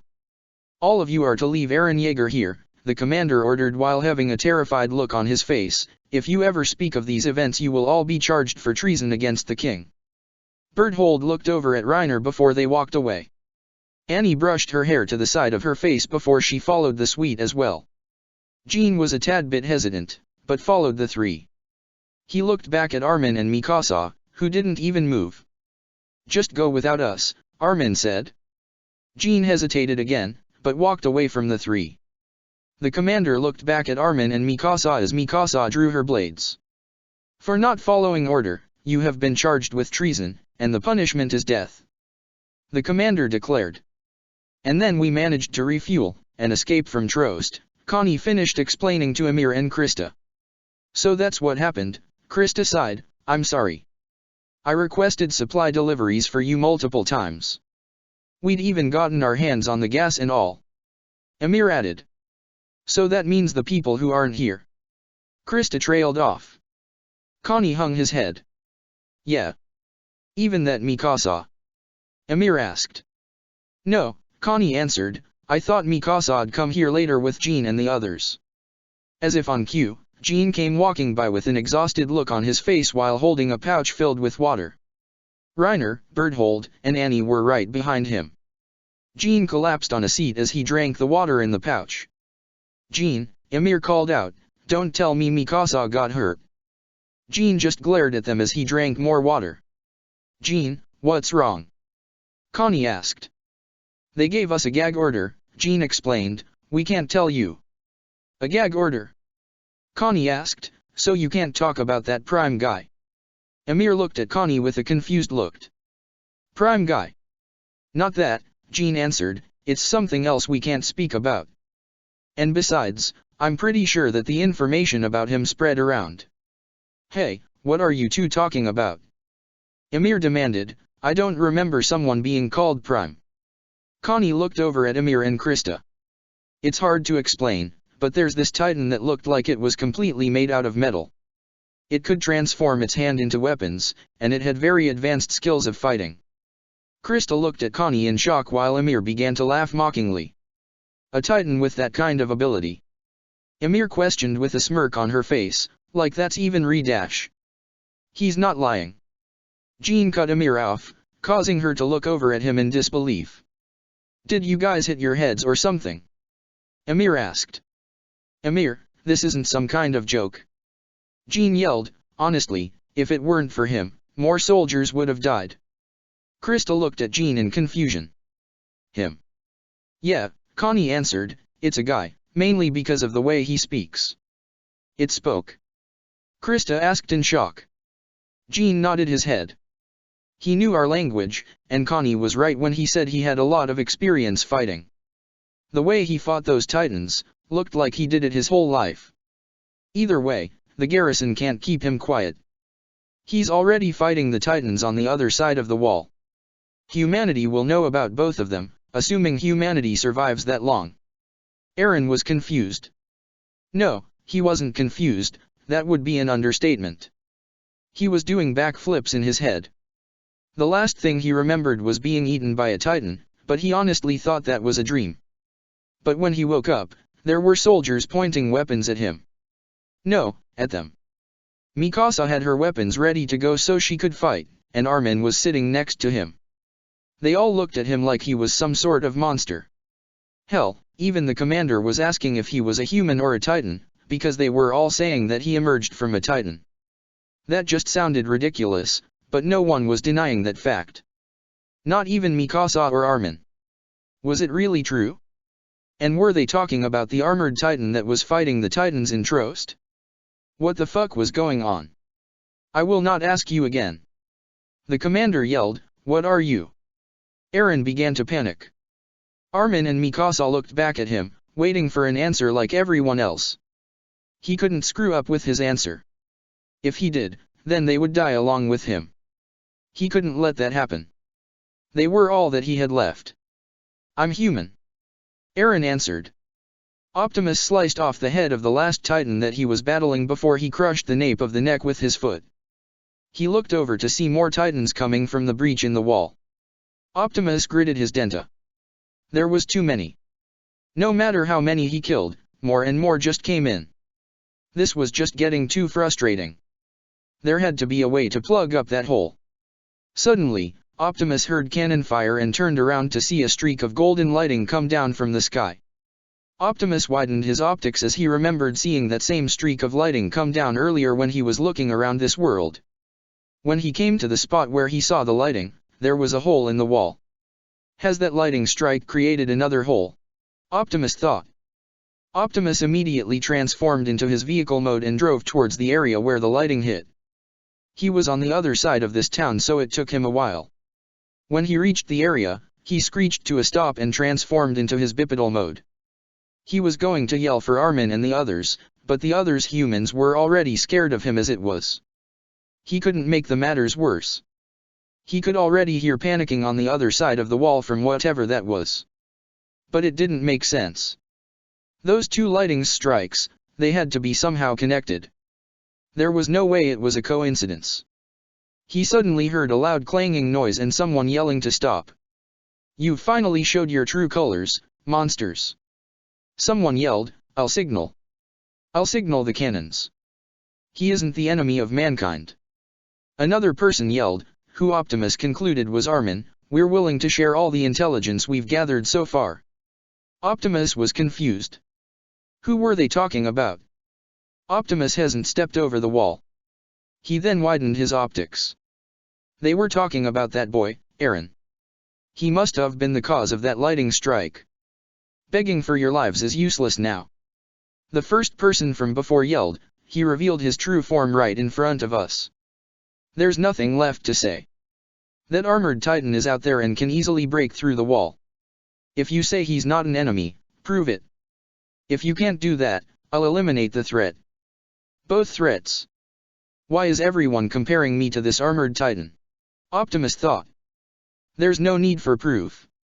Armin retorted, besides, how we see either of them is not an issue. What? The man demanded. I've heard many have seen both of them in action. If that's true, then they must have seen them fighting the titans. Armin explained, and that also includes the sight of the surrounding titans swarming him. Also, if the armored titan were here, it would have busted through the wall by now.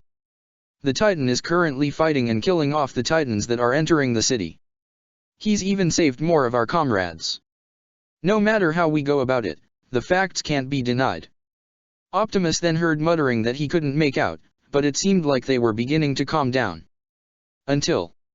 Prepare to attack. The man Optimus concluded was the commander, don't be fooled by his clever tricks. Their actions have always been beyond our comprehension. It must be possible for them to imitate our form and speech to delude us. And even though that armored titan is fighting the other titans, who knows what will happen after that? We cannot allow them to do as they please any longer. Optimus was getting worried.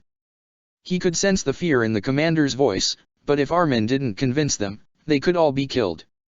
Optimus was about to put a distraction, but he heard Armin beginning to yell. I am a soldier that has long since offered his life for the revival of mankind. Armin yelled, to perish while obeying that conviction would be my life's greatest glory.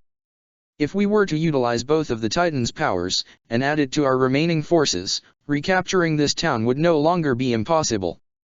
Praying for the glory of mankind, I will elaborate on both of their strategic worth with all the time I have left. There was silence for a moment before he heard the commander yell, shut up. Optimus transformed his servo into a gun and pointed it to the sky. The commander was getting ready to fire. He needed to create a distraction. As he was getting ready to fire, he picked up someone telling him to stop. As big as you are, you've always been as delicate as a newborn fawn. The newcomer said. Optimus stopped charging his gun and listened. Do you not see his splendid salute? The newcomer asked, I have just arrived, but the messenger kept me abreast of the situation. You go command the reinforcements. I think we should listen to them.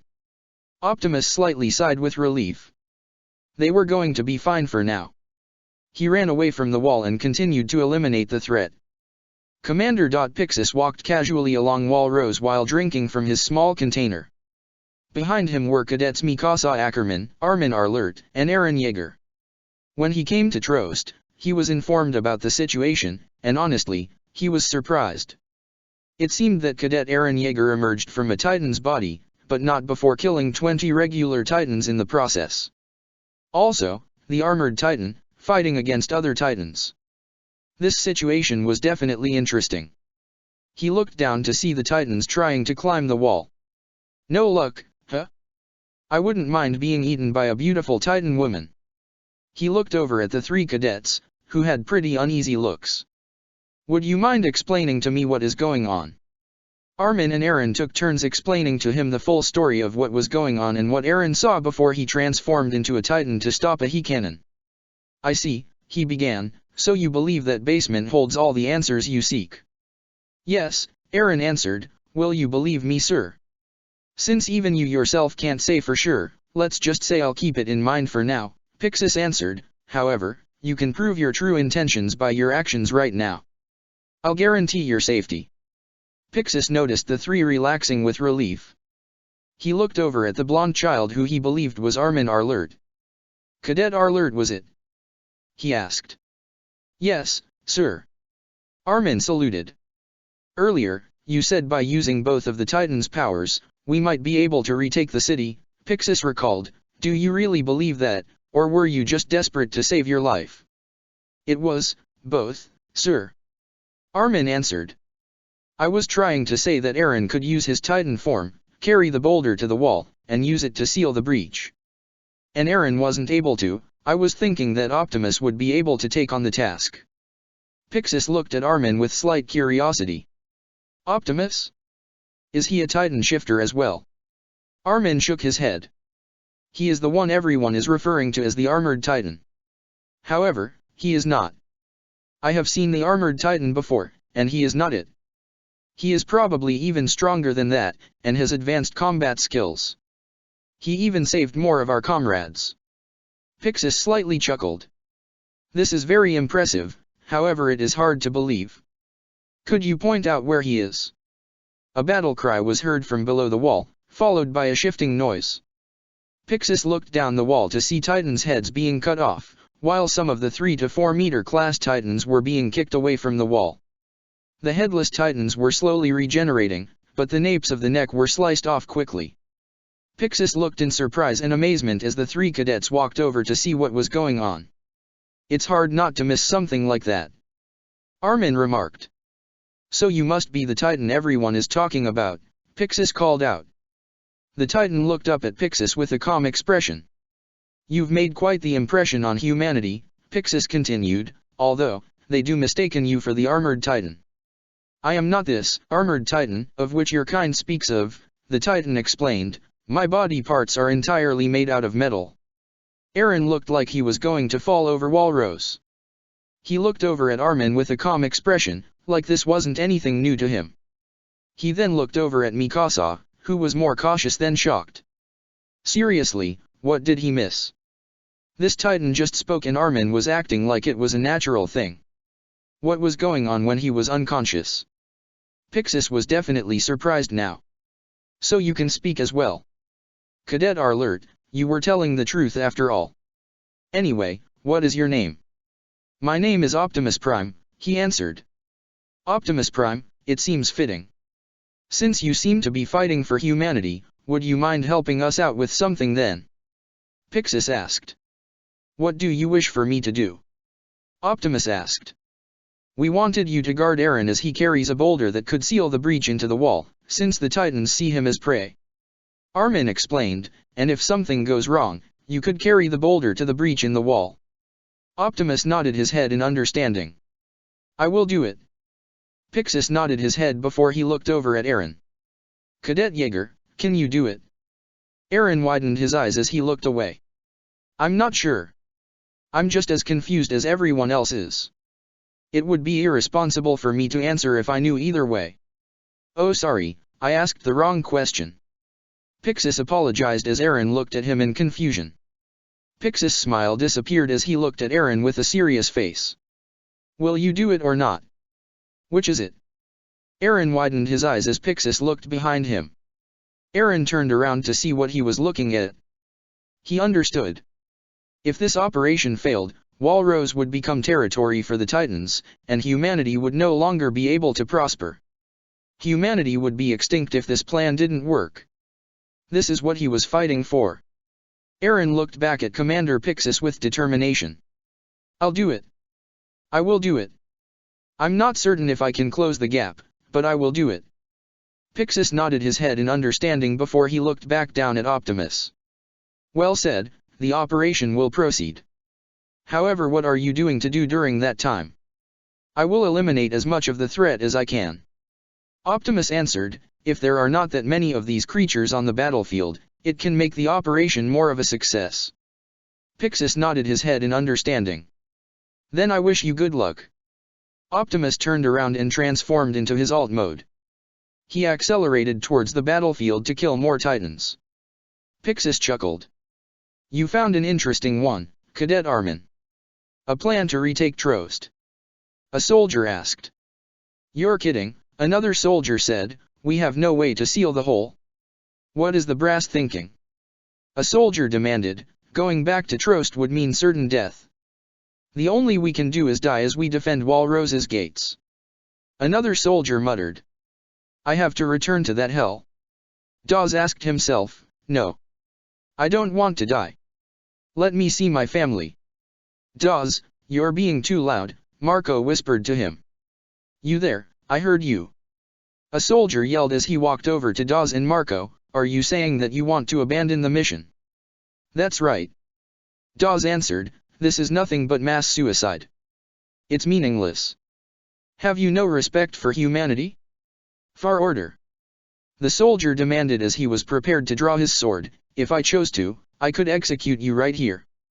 Go ahead, Dawes offered as he drew his sword, it's 100 times better than getting eaten by a titan. Dawes, stop it. Marco begged. No, let me go. Dawes screamed. Their fighting continued as more and more people heard. Some soldier began to beg other to start a riot, so they wouldn't have to go back in there and risk their lives. Others were already beginning to panic, begging not to go back into Trost. Pixis and Aaron arrived at the gates of Walrose as they finished their conversation. Pixis was simply calm as he heard the screams of terror. He cleared his throat and took a deep breath. Attention! Pixis commanded. Everyone stopped their fighting and began to listen to the commander. I shall now explain the plan to retake Trost. For this mission, our objective is to seal the hole where He-Gate was destroyed. Pixis explained. The soldiers looked up at him in shock. How were they going to do that? Seal it? Marco questioned, how? Let me introduce you to the one who will seal the hole for us, Pixis continued as he gestured for Aaron to step forward, from the trainee corps, Aaron Yeager. Aaron! Connie exclaimed. He is the result of a top-secret project to turn humans into titans. Pixis explained, he can create and control a titan's body. Connie widened his eyes in shock as he voice squeaked. Hey! I have no idea what the commander's talking about. Am I just too stupid to get it or something? Will you shut up, idiot? Amir demanded. He will become a titan, Pixis proceeded, pick up the giant boulder by the shattered gate, carry it over, and seal the hole. If that fails, the titan that is currently fighting the other ones, Optimus Prime, will take on the task himself. Prime? Connie questioned. So you weren't joking, Amir remarked. However, if all goes right, your jobs will be to protect him from the titans while he moves the boulder. Pixis said. Everyone was completely baffled by what was going on. Carry the boulder? Was that even possible? Is it possible? A soldier asked, has humanity finally learned to control the titans? You're lying. Dawes yelled, I won't put my life on the line for a plan I can't understand. What do you think we are? We aren't pawns for you to sacrifice. I'm leaving. A soldier declared as he walked away. Other soldiers began to look at each other before they followed the suite. This is the death penalty. A soldier yelled as he grabbed Dawes' shoulder, only for him to swat it away. I'll spend humanity's last hours with my family. Dawes declared as he continued to walk away. Commander Feldman growled as he drew his swords. Ready to die, traitors. I'll kill you right now. Here is my decision. Pixis yelled, causing everyone to quiet down, I shall pardon anyone who deserts now. Once you succumb to the Titan's fear, you can never fight them again. Those who have learned that fear should leave. And anyone wishing their parents, siblings, and loved ones to feel that fear should also leave. The soldiers who were planning to leave stopped dead in their tracks, as the visions of the people that they loved were being eaten. I can't do that, a soldier declared as he walked back, my daughter is my last hope. Let me tell you what happened 4 years ago. Pixis began, about our attempt to retake Wall Maria. As I am sure you are all aware of, that operation was no more than the government's way of dealing with its inability to feed all of the unemployed. It was a culling. The reason no one speaks of it is because, by sending them out of these cramped walls, we were able to survive within them. All of humanity, including myself, bears the weight of that sin. Because so few escaped Wall Maria, there was never an open rebellion. But what about now? If Walrose falls, the sacrifice with just be more than 20%. The territory with Wall Sina won't even support half of the remaining population. If humanity falls, it won't be because it was devoured by Titans. It will be because we killed each other. We must not die even deeper within the walls. I beg of you to die right here. Later, Eren and Mikasa were running on top of the wall with the elite of the garrison troops. They were currently finding the closet way to make it to the boulder. Eren, are you feeling alright? Mikasa asked. Yeah, Eren answered with slight irritation. Eren, Mikasa began. I told you I'm fine. Eren said, much better than when we were surrounded. We aren't playing house here, Jaeger. Rico told them. I didn't mean. Eren trailed off, but noticed something out of the corner of his eye. He gasped as he saw the metal titan, Optimus Prime, running towards them. So that's the titan that everyone was making a fit about, Rico remarked. I can't believe that we're putting the fate of humanity into a spoiled brat like you, and that thing, one of the elite said. Enough you two, the second elite ordered, we'll soon reach the shortest route to the boulder. Optimus watched as Eren Yeager and Mikasa, along with 3 other soldiers jumped from the wall and made their way to the boulder. Optimus transformed into his alt mode and raced after them. He noticed a green flare was shot into the air, but continued to drive forward. As he arrived at the boulder, he transformed into his bipedal mode and waited. He saw Eren Yeager arrive at the boulder. He bit his hand, causing lighting to consume him. Optimus covered his optics for a brief moment, but widened them as he saw Eren's Titan form appear and crash into a building. He then reappeared and let out a mighty roar. Optimus then noticed that Mikasa landed on a building near Eren. Optimus waited for Eren to pick up the boulder and carry to the wall, but something was off. Optimus widened his optics as Eren turned around to look at Mikasa. Optimus cursed under his breath as he ran towards the two. Eren attempted to throw a punch at Mikasa, but Optimus grabbed Eren's fist and tried to force him down. What? Mikasa gasped. Mikasa, you must leave. Optimus instructed. I can't. Mikasa retorted, Eren dash. You never knew of Eren's abilities, am I correct? Optimus asked as he focused on Eren. Yes, Mikasa answered, Eren did not know of these abilities either. Then Eren must not have much experience or control over it. Optimus explained, which means, Eren could easily hurt someone by mistake. Mikasa, it is not safe for you. You must go. Mikasa was hesitant, but she then saw the 3 elites standing not too far from her. He's right. Ian yelled, get away from him. Mikasa looked at Eren one more time before she ran towards the 3. Optimus knocked Eren off of his feet and pinned him against the boulder. Eren tried struggling, but it was to no avail. Optimus looked over at the 3 elite soldiers. Which one of you is in charge of this operation? Optimus asked. Ian was hesitant before he stepped forward. I am. Eren may be in a Titan form, but that does not excuse the fact he is still human. Optimus explained, more Titans will come in through the hole and will be attracted to Eren. I need more time in order to regain Eren's conscious, so someone must defend against the Titans coming through. Are you mad? Rico yelled, Eren is now a dysfunctional human weapon. What makes you so sure you can regain his conscious? And besides, you're the one to take Eren's place to carry the boulder.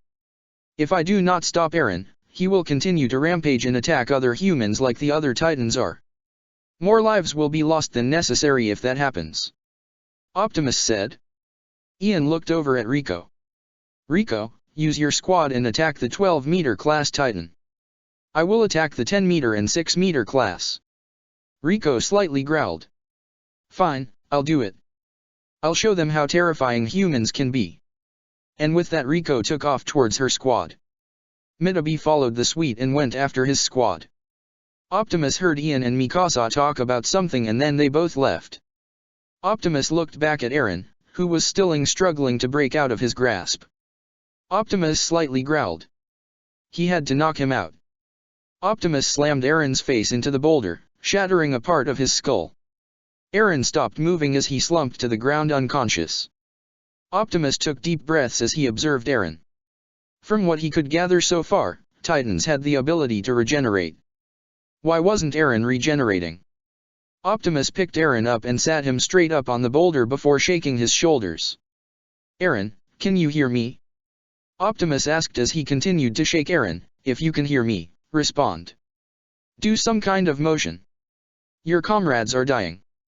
If you don't carry that boulder and seal the gap, your comrades will die in vain.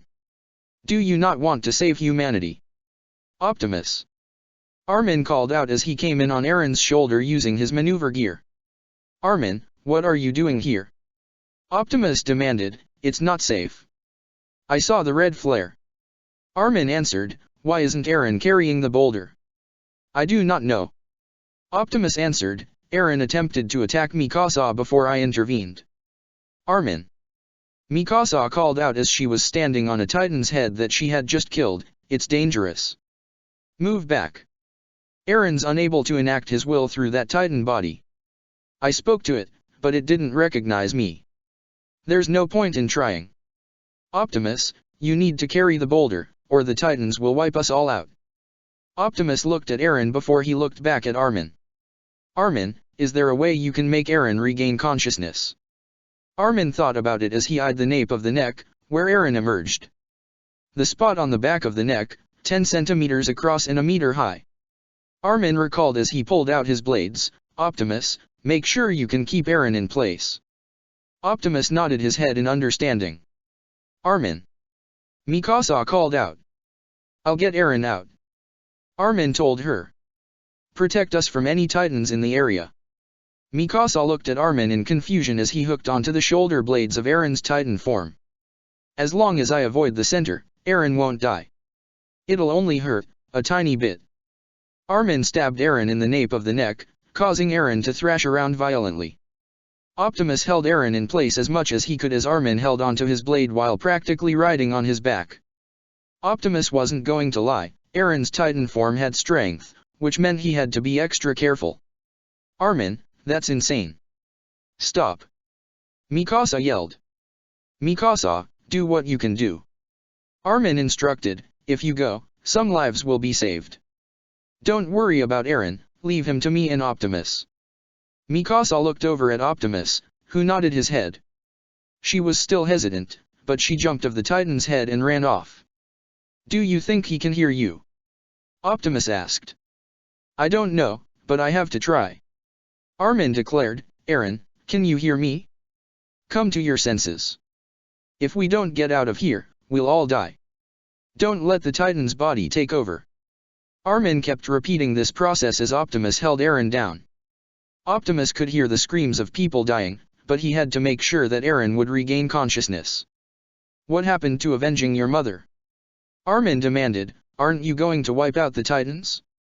Don't you hate the things that killed your mother? Aaron. Wake up, Aaron. That must be his drive, Optimus thought, revenge. Optimus has seen this many times, how revenge would actually push someone to move forward. It was mainly with Archie, though. And judging by what he's seen so far in this crazy world, Aaron must have seen her get eaten. One day, we're going to explore the outside world together, right? Armin asked. Now that got Optimus' attention. What did Armin mean by that? He didn't know much of this world, so he was kind of going with the flow of things for right now. But what did Armin mean by that? Has humanity not been able to see their own world because of these creatures? Far beyond the walls, Armin continued, is flaming waters. Frozen earth. Snow-white plains of sand. The world my mom and dad tried to see. I thought maybe you'd forgotten, but the reason you stopped mentioning it was because you didn't want me joining the Survey Corps, right? Optimus could feel Aaron stirring just the slightest. Aaron, answer me, you knew that hell was one step beyond the walls. Armin said, you might die horribly, like my mom and dad did. So why do you want to go? Suddenly, steam began to arise from Aaron's skin as his face began to regenerate. Optimus grabbed Armin and stepped back as Aaron slowly stood up and let out a roar. Optimus placed Armin on the roof, before he blocked him from view. Optimus wasn't sure if Aaron was conscious now, so he had to step lightly. Aaron stopped roaring and looked over at Optimus. Aaron, can you hear me? Optimus asked. Aaron glared at him, but nodded his head in response. Do you remember the mission? Optimus asked. Eren didn't say anything as he turned to look at the boulder. Mikasa widened her eyes as she heard loud footsteps. She turned to see steam rising from under the boulder. She widened her eyes with relief as she saw Eren carrying the boulder. She also saw Optimus guarding Eren with his weapons out. Eren. She smiled. Mikasa. Armin called out as he landed next to her. Armin. She said. Eren won. Armin proclaimed, now he and Optimus are trying to get the job done. Optimus can't cover Eren all by himself, so we need to help him until they both reach the gate. Ian widened his eyes in shock as he looked at the two. If all goes right, humanity could win for the first time. Humanity could strive. Defend them both at all costs. Ian ordered, protect Eren and Optimus until they both reach the gate, even if it costs you your lives. Don't let the Titans interfere. Optimus stabbed a Titan before he kicked a smaller Titan into another building. He looked over to see Eren slightly struggling with carrying the boulder. Eren, you are almost there. Optimus told him, you need to keep going. Optimus seemed to have gotten to Eren, because he seemed to be trying harder to carry the boulder. Optimus widened his optics as he saw 2 to 3 Titans walking towards Eren. He transformed one of his blades into a gun and fired directly at their heads. They began to disintegrate as they fell to the ground, leaving the soldiers behind them in a daze. Optimus noticed that the Titans were clearing the area. The humans were probably trying to distract the Titans that were coming through. Optimus looked over at his data and saw that he had enough energon for his blasters. Optimus transformed his other blade in a gun and began to fire at the Titan heads that were near him. The Titans began to drop like flies as their heads were disintegrating. Optimus saw another Titan come through the breach. He was about to shoot it, but the woman, Riko, came in and cut through the Titan's eye, distracting it. Mikasa then came from behind, hooked onto the back of the neck before she cut through it. Go, Eren. Optimus heard Armin yelled. Eren let out a roar before he used the boulder to plug the breach in the wall. It was so much force that cracks began to form through the wall. Optimus didn't show it, but he was relieved. The fight was finally over. He saw a yellow flare fly through the air, signaling that the mission was a success. Chapter 4, Judgment Day. Eren gasped as he opened his eyes to find himself looking at a dark ceiling. He slowly got up and moved his arms, only to find them bound to chains. I see you're finally awake. A voice said. Eren looked over to see he was behind bars. However, in front of the bars were 2 men that Eren immediately recognized. The one sitting down on a chair was Commander Erwin Smith. The one standing up and leaning against the wall was Captain Levi. They were both members of the Scouting Legion with astounding skills. Do you have any questions, Eren? Erwin asked. Where am I? Eren asked as he looked around the room he was in. You're now in an underground cell, Erwin answered. As of now, you're under the military police's custody. We were granted permission to come and see you. What about my friends? Eren asked. They'll be fine, Erwin answered. We're asking them anything that could be related to how you got your Titan power or the Metal Titan. However, it probably won't be much of a change. Eren widened his eyes as he saw Erwin pull out a key. That's the dash. Yes, this is your key, Erwin interrupted. You can have it back later, but back in your old home, in Dr. Jaeger's basement in the Hingashina district, lies the answer to the mystery of the Titans. Am I correct? I'm not sure, at least I believe that's what my father said, Eren answered, still unsure. So you have amnesia and your dad's gone missing. Isn't that convenient? Levi remarked. Levi, we already talked about how he has no reason to lie to us, Erwin told him, before turning back to Eren. There are things we need to know. I believe we should ask what is it you want. In order to investigate your home, we need to seal the breach in the wall. That is where you and the Metal Titan's powers come in. Like it or not, the Titans have influenced our fate, including the Colossal and Armored Titan. Your will is the key humanity could use to get out of this hopeless situation.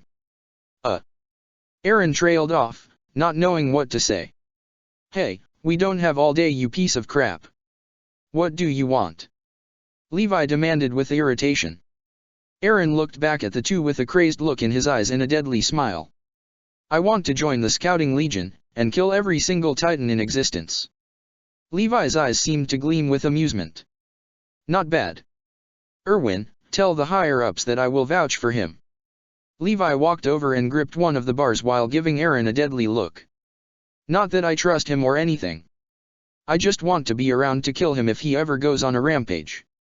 I don't think the top brass will disagree. I'm the only one who's fit for the job. Levi and Erwin walked through the halls of the courtroom after they finished their talk with Eren. They were going over to talk to the other prisoner. That metal titan is suspicious, Levi began. I don't trust it. I don't know if I could say the same, Erwin admitted. However, what matters right now is finding if he has any motives. Well, he certainly isn't gaining my trust, Levi remarked. That thing bothered me after it willingly came with us to Wall Sina. The Scouting Legion had their blades out as they surrounded the metal titan. The titans were eliminated from the city streets, but now they had to deal with a new kind of titan. Levi's squad was getting ready to attack, but the metal titan transformed its weapons into hands, before it raised its hands in surrender. The hell? Eld questioned. Levi looked at his squad to see them completely shocked and confused. He also noticed that Hanji looked like she was going to burst with excitement. I do not wish to harm any of you, the metal titan spoke, I just wanted to help you eliminate the threat. Everyone in the Scouting Legion looked in shock as some of their mouths dropped. The titan just spoke. The titan just spoke their language like it was the back of his hand. That's not possible, Petra gasped. Hanji began chuckling as she gave a dark smile. She was so going to enjoy this. I don't really think you have much to worry about, a voice said. Levi looked over to see Commander Pixis land on the roof next to them. Commander Pixis, Erwin said. Commander Smith, Pixis greeted, the Titan, or Optimus Prime is not a threat to humanity. He helped seal the wall along with the Titan shifter, Eren Yeager. Optimus should cooperate with you without any trouble. Erwin looked back at Optimus. Will you be willing to cooperate? Optimus nodded his head. Then we will need to take you to Wall Sina. The military police will probably want custody of you. Erwin explained. I am sorry to say, Optimus began, but I do not know where Wall Sina is. Eren looked over at Levi's squad. Levi, take your squad and some other soldiers to the capital. Levi glared at Optimus before scowling. Fine. Erwin and Levi suddenly heard a shifting noise and quickly turned around to see a red and blue machine where the metal titan was standing. I forgot to mention, Pixis began as he saw their stunned faces, Optimus can shift into this. He's actually a lot faster than the horses when like this. Levi didn't say anything as he turned to his squad. Let's go.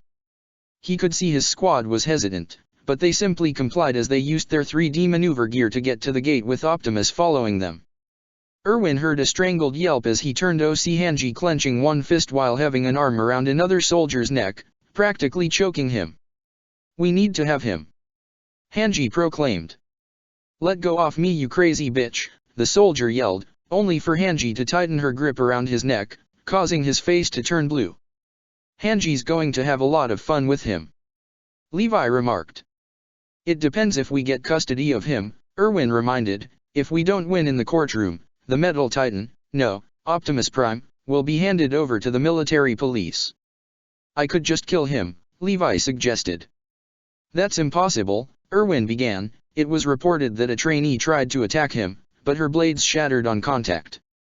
So he's stronger than the armored titan? Levi questioned. There's a high chance, Erwin answered. Right now, we need to find out his intentions.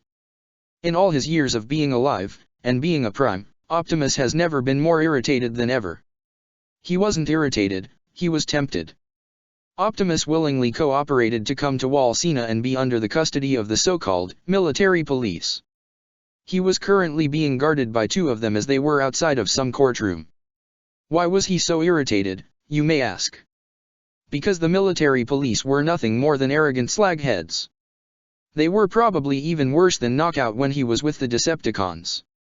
He knew that the two soldiers probably didn't care about guarding him, because he was in his alt mode, and the two soldiers probably didn't believe the story about what happened in the city called Trost. But what he couldn't believe the conversation they were having. The soldiers that fought in Trost were expendable? The Titans should have eaten more of their own kind? What was wrong with them? And that's why he was so tempted to slam his doors into both of their faces, but his morals were the only thing preventing him from doing so. Commander Smith, one of the soldiers saluted. Optimus quietly turned his side view mirror to see two other soldiers walking towards them. Those two I met before, Optimus thought. He knew that the tall one name's was Erwin Smith, but he was unsure about the short one's name. He believed that he was called Levi. We came to speak to the Titan, Erwin said. You mean this thing? The second soldier asked. Good luck with that, it hasn't even said anything. Don't do anything just yet, Optimus told himself. Are you sure that this thing helped in the battle for Trost? The first soldier asked. It looks like a piece of trash to me. On second thought, to the pits with it. Optimus unlocked his door and slammed the first soldier's face with it. The soldier clutched his face in pain as he rolled on the ground. Optimus closed his door and locked it so no one could try to open the door. This so-called piece of trash saved your race, the soldiers that you thought were expendable, Optimus spoke. The short soldier Levi glared at the soldier that was looking at Optimus in shock. Is that right? Levi, that's enough, Erwin instructed, we're not here to fight. Levi scowled. Whatever. Erwin looked back at Optimus. Can we speak with you face to face? I do not think it would be wise to reveal my true form in the middle of a city where thousands of humans are watching, Optimus explained. I do not wish to cause chaos. It's reasonable, Erwin said, I will go straight to the point. Do you know why you're here and what is going to happen? Judging by where I am, your government is going to put me and the boy on trial. Optimus answered. You're very observant, Erwin remarked, but yes, they will determine which military group you will be sent to. You may have helped Trost and humanity, however, there are humans who still fear you. It is reasonable, Optimus said, remembering in the past how the humans reacted around him when they met him for the first time. There is something I want to ask you, Erwin began. Do you know anything about the Titans that you saw during the battle? I do not know anything about this world, Optimus answered. I have never seen any of those creatures that you call Titans. Your kind refers to me as this, armored Titan. I have never seen or heard of it before. This is new, Levi remarked, a Titan that doesn't know of its own kind. Those creatures are not my kind. I am not part of their species. Optimus retorted calmly. Erwin slightly widened his eyes. That doesn't make any sense. I wish that I could tell you right now, but I know that this is only a temporary visit. I will speak of my origins during the trial. Optimus told them. Then tell us why you're here, Levi demanded, since you know nothing about our world. Optimus was silent for a moment.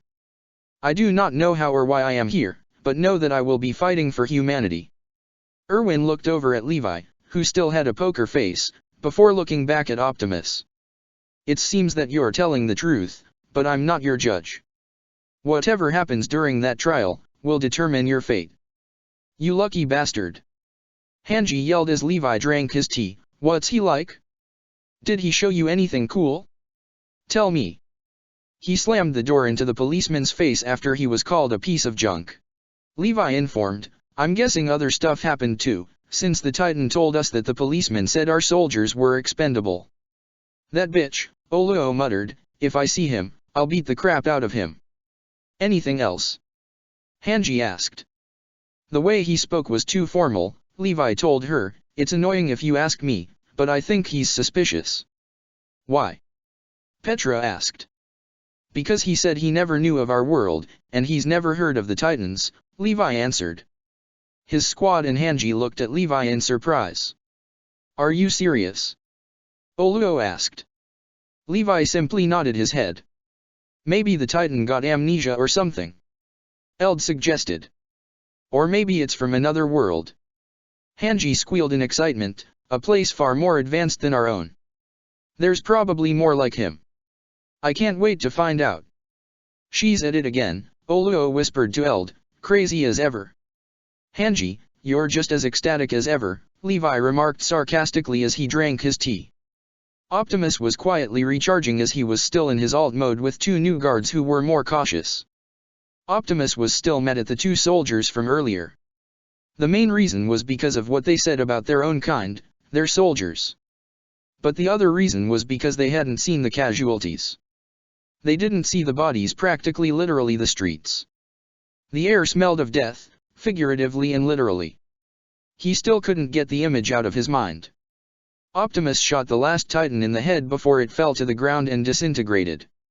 He detected more Titans a couple of meters away and was about to go over there, but something caught his optics. It was a half-eaten corpse sprawled on the ground. The blood was dry, so it probably wasn't fresh. The world seemed to slowly come to a stop as he noticed more dead on the ground, on buildings, or leaning of something. Optimus widened his optics in shock and horror. He was so caught up with getting rid of the threat that he didn't notice something as simple as that. Why? Why were there casualties? Optimus detected a faint life signature in the rubble of the building next to him. He knelt down and moved the bricks and wood piled on top of the human. When he saw the human, a female soldier, he carefully pulled her out and held her gently in his servos. "Are you all right? Can you hear me?" Optimus asked. "Did we?" The girl was trying to force out, "Did we seal the breach? Did we win?" "Yes," Optimus immediately answered, "the breach has been sealed. The Titans will not be coming in." The girl forced out a smile as Optimus saw a wound getting worse. "Humanity's first victory. I'm glad." Optimus could detect her life force slowly fading. "Listen to me. Save your energy. I'll take you to the nearest medic." But it was too late. The girl died with a calm, peaceful smile on her face. Optimus widened his optics as he gently put her down on the ground. He shook his helm before he ran towards the Titans near his area. "I did not even know her name," Optimus thought. It broke his spark. He's seen billions of his own people die in the most gruesome way, but why? Why did that girl's death make him feel like he was living in the past? Why did it bother him so much? Why? Eren sat in his cell as he looked at his chains. It's been around a day or so ago since he woke up from a coma, but Eren was just wondering when he could leave this place. "May I use the restroom?" Eren asked one soldier. "You already went," the soldier answered coldly. "Can I have some water?" Eren asked the second soldier. "Know your place, monster," he replied as he turned away. Eren slightly hung his head in confusion as he looked at his chains. He completely understood why they were acting like this, but did they really have to do all of this just to keep him on lockdown? What about the Metal Titan? How were they keeping him restrained? They can't really trust him. Eren was born human. The government had everything about him, but the Metal Titan was different. He was different from the Titans, including the Colossal and Armored Titan. He should be worried about it, but it saved Armin and many others, at least that's what he heard. That's right, his friends. Were they all okay? Did they make it out of Trost alive? Eren snapped out of his thought as he heard door open from the outside. He waited as he heard footsteps coming towards his cell, but it suddenly got quiet. Too quiet. Eren jumped as a woman with glasses and a ponytail came out of nowhere and clutched the bars while giving him a scary look. "You must be Eren," she smiled happily. "Are you okay? Anything new? Sorry to keep you waiting, but it seems you're finally getting out." Eren sighed with relief. "But you'll have to wear these," she added as she showed Eren handcuffs. "I'm Hanji Zoe, a Survey Corps squad leader," she introduced as they walked towards their destination. Eren tried to move as a man was sniffing him. "He's another squad leader," Hanji explained, "Mike Zacharias. He has the habit of smelling people he's just met, and then smirking. I don't think it has any real significance. After all, he's good enough that they gave him a squad." There was silence as they continued walking. "Oh, sorry. Too much chit-chat," she said as they arrived at a door. "We're already here. Don't worry. It's better not to get any explanations in advance." Eren widened his eyes as he was being pushed through the door. "Wait. I know it's selfish, but we have no choice but to blindly put our trust in you." "Good luck," Hanji said before closing the doors. "Kneel down there," a policeman ordered. Aaron simply complied as he kneeled down. The policeman put a pole in between Aaron's cuffs. He tried to move, but it was useless, he was stuck. Aaron then looked around to see the military police, the garrison troops, the Survey Corps, and Armin and Mikasa. He looked up to see an old man rolling up his sleeves and sitting down. Well then, let us begin. They're going to start the trial, a guard said. Optimus woke up from his recharge and eavesdropped on the conversation. Yeah, the other guard began, they're finally going to decide what to do with that Titan. Eren Yeager, Optimus thought, it would seem that we will be having separate trials. Do you think he'll be handed over to the Survey Corps? The first guard asked. I hope not, the second guard answered, a Titan siding with humanity sounds absurd. I mean the Titan could turn on humanity. Probably let the Titan in like the Colossal and Armored Titan. Optimus made the assumption that the Colossal and Armored Titan could break the wall. They were probably the ones that made the breach. Let's just hope we get that monster, the second guard continued, so we can just kill him. Optimus would have grimaced if he was in his bipedal mode. Kill him? From what he had gathered, no one knew that Eren could transform. The boy didn't know either. Even though it may not prove beneficial for him, considering the fact there are counter-arguments, it could still help because someone could help Eren control that ability. But what about this thing? The first guard asked, how are they going to kill it? From what I heard 3D maneuver gear won't work on him, and it's sentient. Really? The second soldier asked in surprise, but it's not even a Titan. It just looks like some weird caravan. I think the way it looks is proof enough for me. The first guard remarked. Optimus mentally sighed. If he was going to be handed over to the military police, he might as well just leave the wall. They already pissed him off. If Ratchet were here he probably would have thrown something at them, despite his orders to not harm them. The Autobots, Optimus thought. Were they alright? Did anything happen to them? There was no way he could get to them or Cybertron. He didn't even know where this planet was located. This world didn't even make electricity yet, so he couldn't do squat. But why was he worried? The war was finally over, and his comrades would protect their home world with their lives. He knew that. He had complete faith in them. But there was. Because I now know the true meaning of oppression, and have thus lost my taste for inflicting it. Optimus wanted to believe that. He wanted to believe Megatron truly meant that, but deep down he couldn't. After eons of fighting, how could he really believe that? What if Megatron attacked Cybertron? What was he doing right now? Another thing was bothering him as well. Why was he here? He was so caught up with everything that's happened in this world that he never had time to think. Why was he even here? He was supposed to be one with Primus. Did Primus send him here? Did he have a purpose here? Was it really not his time to be one with the Allspark? Optimus mentally sighed. He knew his questions weren't going to be answered, probably never to. For now, he had to wait to see what would happen next. Then I have made my decision. Eren Yeager will be handed over Survey Corps. Zachary declared. Armin sighed with relief. Thank goodness. Mikasa calmed down as she moved her hand from Armin's grip, glaring at Levi. Now we need to bring in the other Titan, Zachary said. Erwin looked up at the balcony. Hanji is doing so as we speak. Levi looked up to see Hanji no longer on the balcony while Mike looked around completely dazed before running after her. He face-palmed. Great. Hanji looked in awe as she hid behind a brick wall. There it is, she whispered to herself, in all its glory, the Metal Titan. I can't wait to find out more about it. Hanji moved from the wall and walked over to the Titan while greeting the TOW soldiers guarding him. She began to inspect the side before moving her hand to touch the door. Don't touch it. That thing could hurt you. A soldier yelled. Hanji didn't listen as she put her palm on the door. Wow, it really is made out of metal, and it feels warm. Hanji said to herself. She then kneeled down to observe the wheels. The wheels are also metal, but that black stuff looks weird, looks like rubber. She then looked through the window and inside the vehicle. Whoa, this looks so cool. It looks so weird and cool at the same time. The seats look comfy, too. Hanji, what are you doing? Mike demanded as he walked up to her. I'm just looking.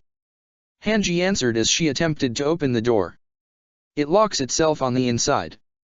Smart. Hanji. Mike yelled. Mirrors to look behind you while moving. Hanji ignored Mike as she moved the mirrors from side to side. Looks a lot easier than moving the neck. This Titan's practically the ultimate weapon. Hanji squealed with excitement while the three deadpanned at the sight. She stopped as she noticed something at the front of the Titan. She walked over to it and kneeled down to look like a face of some sort. She rubbed her thumb across the design. I wonder what this means, Hanji wondered. It is the symbol of a war faction from my home, a voice answered. Hanji jumped and stumbled back while the two guards pointed their rifles at the vehicle. Hanji immediately recovered and smiled. You're a war veteran. Yes, the Metal Titan answered. Awesome. Hanji squealed. Hanji, Mike called out cautiously. Right, you're going to have your trial now. Hanji told the Metal Titan. Understood, he answered. Wait, the first guard cut off. How are you going to bring him in the courtroom? He can't exactly fit through the doors. And if people saw a Titan in the city, they would panic, the second guard added. Haven't thought about that, Hanji said to herself. We could bring Zachary out here. While he's not restricted. The first guard practically screeched. Well, we can't exactly restrict him, Hanji retorted casually. The four suddenly heard a fizzing noise and turned to see the sight before them. The two guards' mouths dropped, Mike's eyes looked like they were going to pop out of his head, and Hanji smiled like there was no tomorrow. Armin, Mikasa began, how do you think the other trial will go? I don't know, Armin whispered, they can't fit Optimus in the courtroom. We may have to go outside. Armin noticed Mikasa slightly glaring at Levi. Mikasa, Eren's going to be fine. Just be thankful he's not being handed over to the military police. Mikasa still glared at Levi. The doors suddenly opened, causing Armin and Mikasa to look in surprise and confusion. They saw two people from the military police, but they also saw someone else. It was a man in his mid-30s with light skin. His dark hair almost covered his bright blue eyes. He also had a short beard. He wore a black shirt with a red jacket and fingerless gloves. Armin noticed that there was a symbol on the upper sleeve of the jacket that looked familiar. He also wore a pair of dark blue pants with brown boots. The man looked over at Armin and Mikasa as he continued walking towards the center. Armin widened his eyes in shock while Mikasa looked in confusion. Those eyes, they're the same as, Armin thought. It's Optimus. Armin whispered. What? Mikasa questioned, Armin, that doesn't make any sense. I know it doesn't, but neither does the fact that he could change into some kind of weapon, Armin retorted, it's him, I know it. Optimus stood before the judge before looking at his surroundings. On his right he saw people who looked at him with worry, fear, and skepticism. He made a guess they were the conservatives. On his left, he saw Erwin Smith and Levi. He also saw Commander Pixis, Armin, and Mikasa. He glanced back to see Eren kneeling down and chained, his face bloody and battered. Eren slightly glared at him before Optimus turned away. I have to be careful, Optimus thought. I do not know what happened, but I know that my fate isn't the only thing being decided. Let us begin, the judge said. I understand that you were first seen in the Battle of Trost. Is that correct? Yes, Your Honor, Optimus answered. Do you understand why you're here? The judge asked. I am aware that I will be handed over to one of the branches in your military. Optimus answered. You will be either handed over to either the Survey Corps or the military police.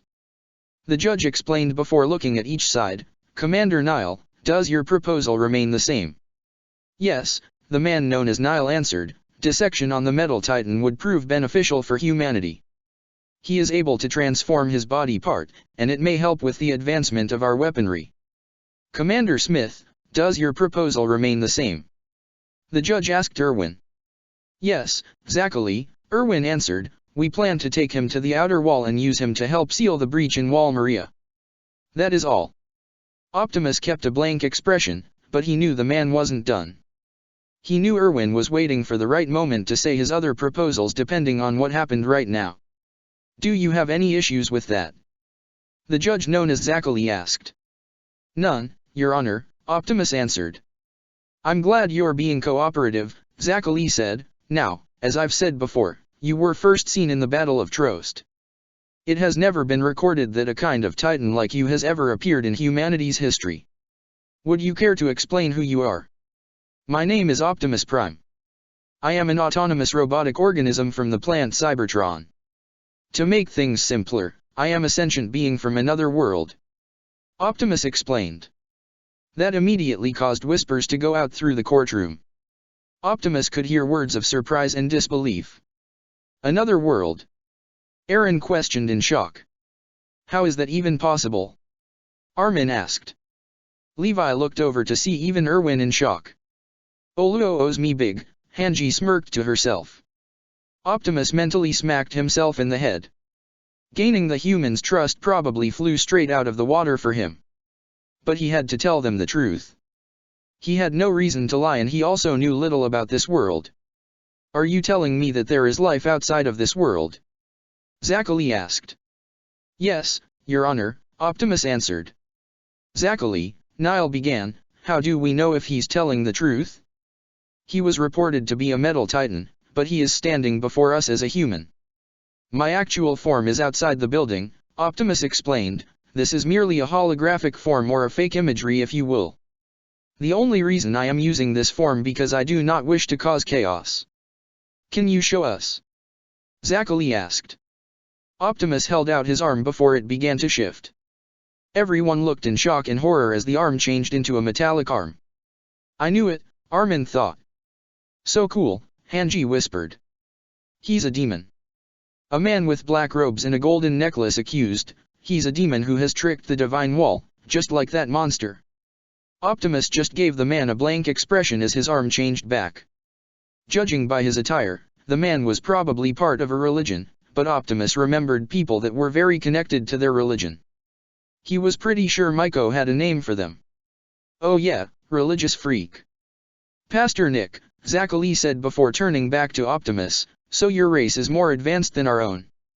Yes, Optimus answered, my race has the ability to transform, create, and so on. We have even been able to travel beyond our world. But why are you here in our world? Zachary asked, if you already have a world of your own.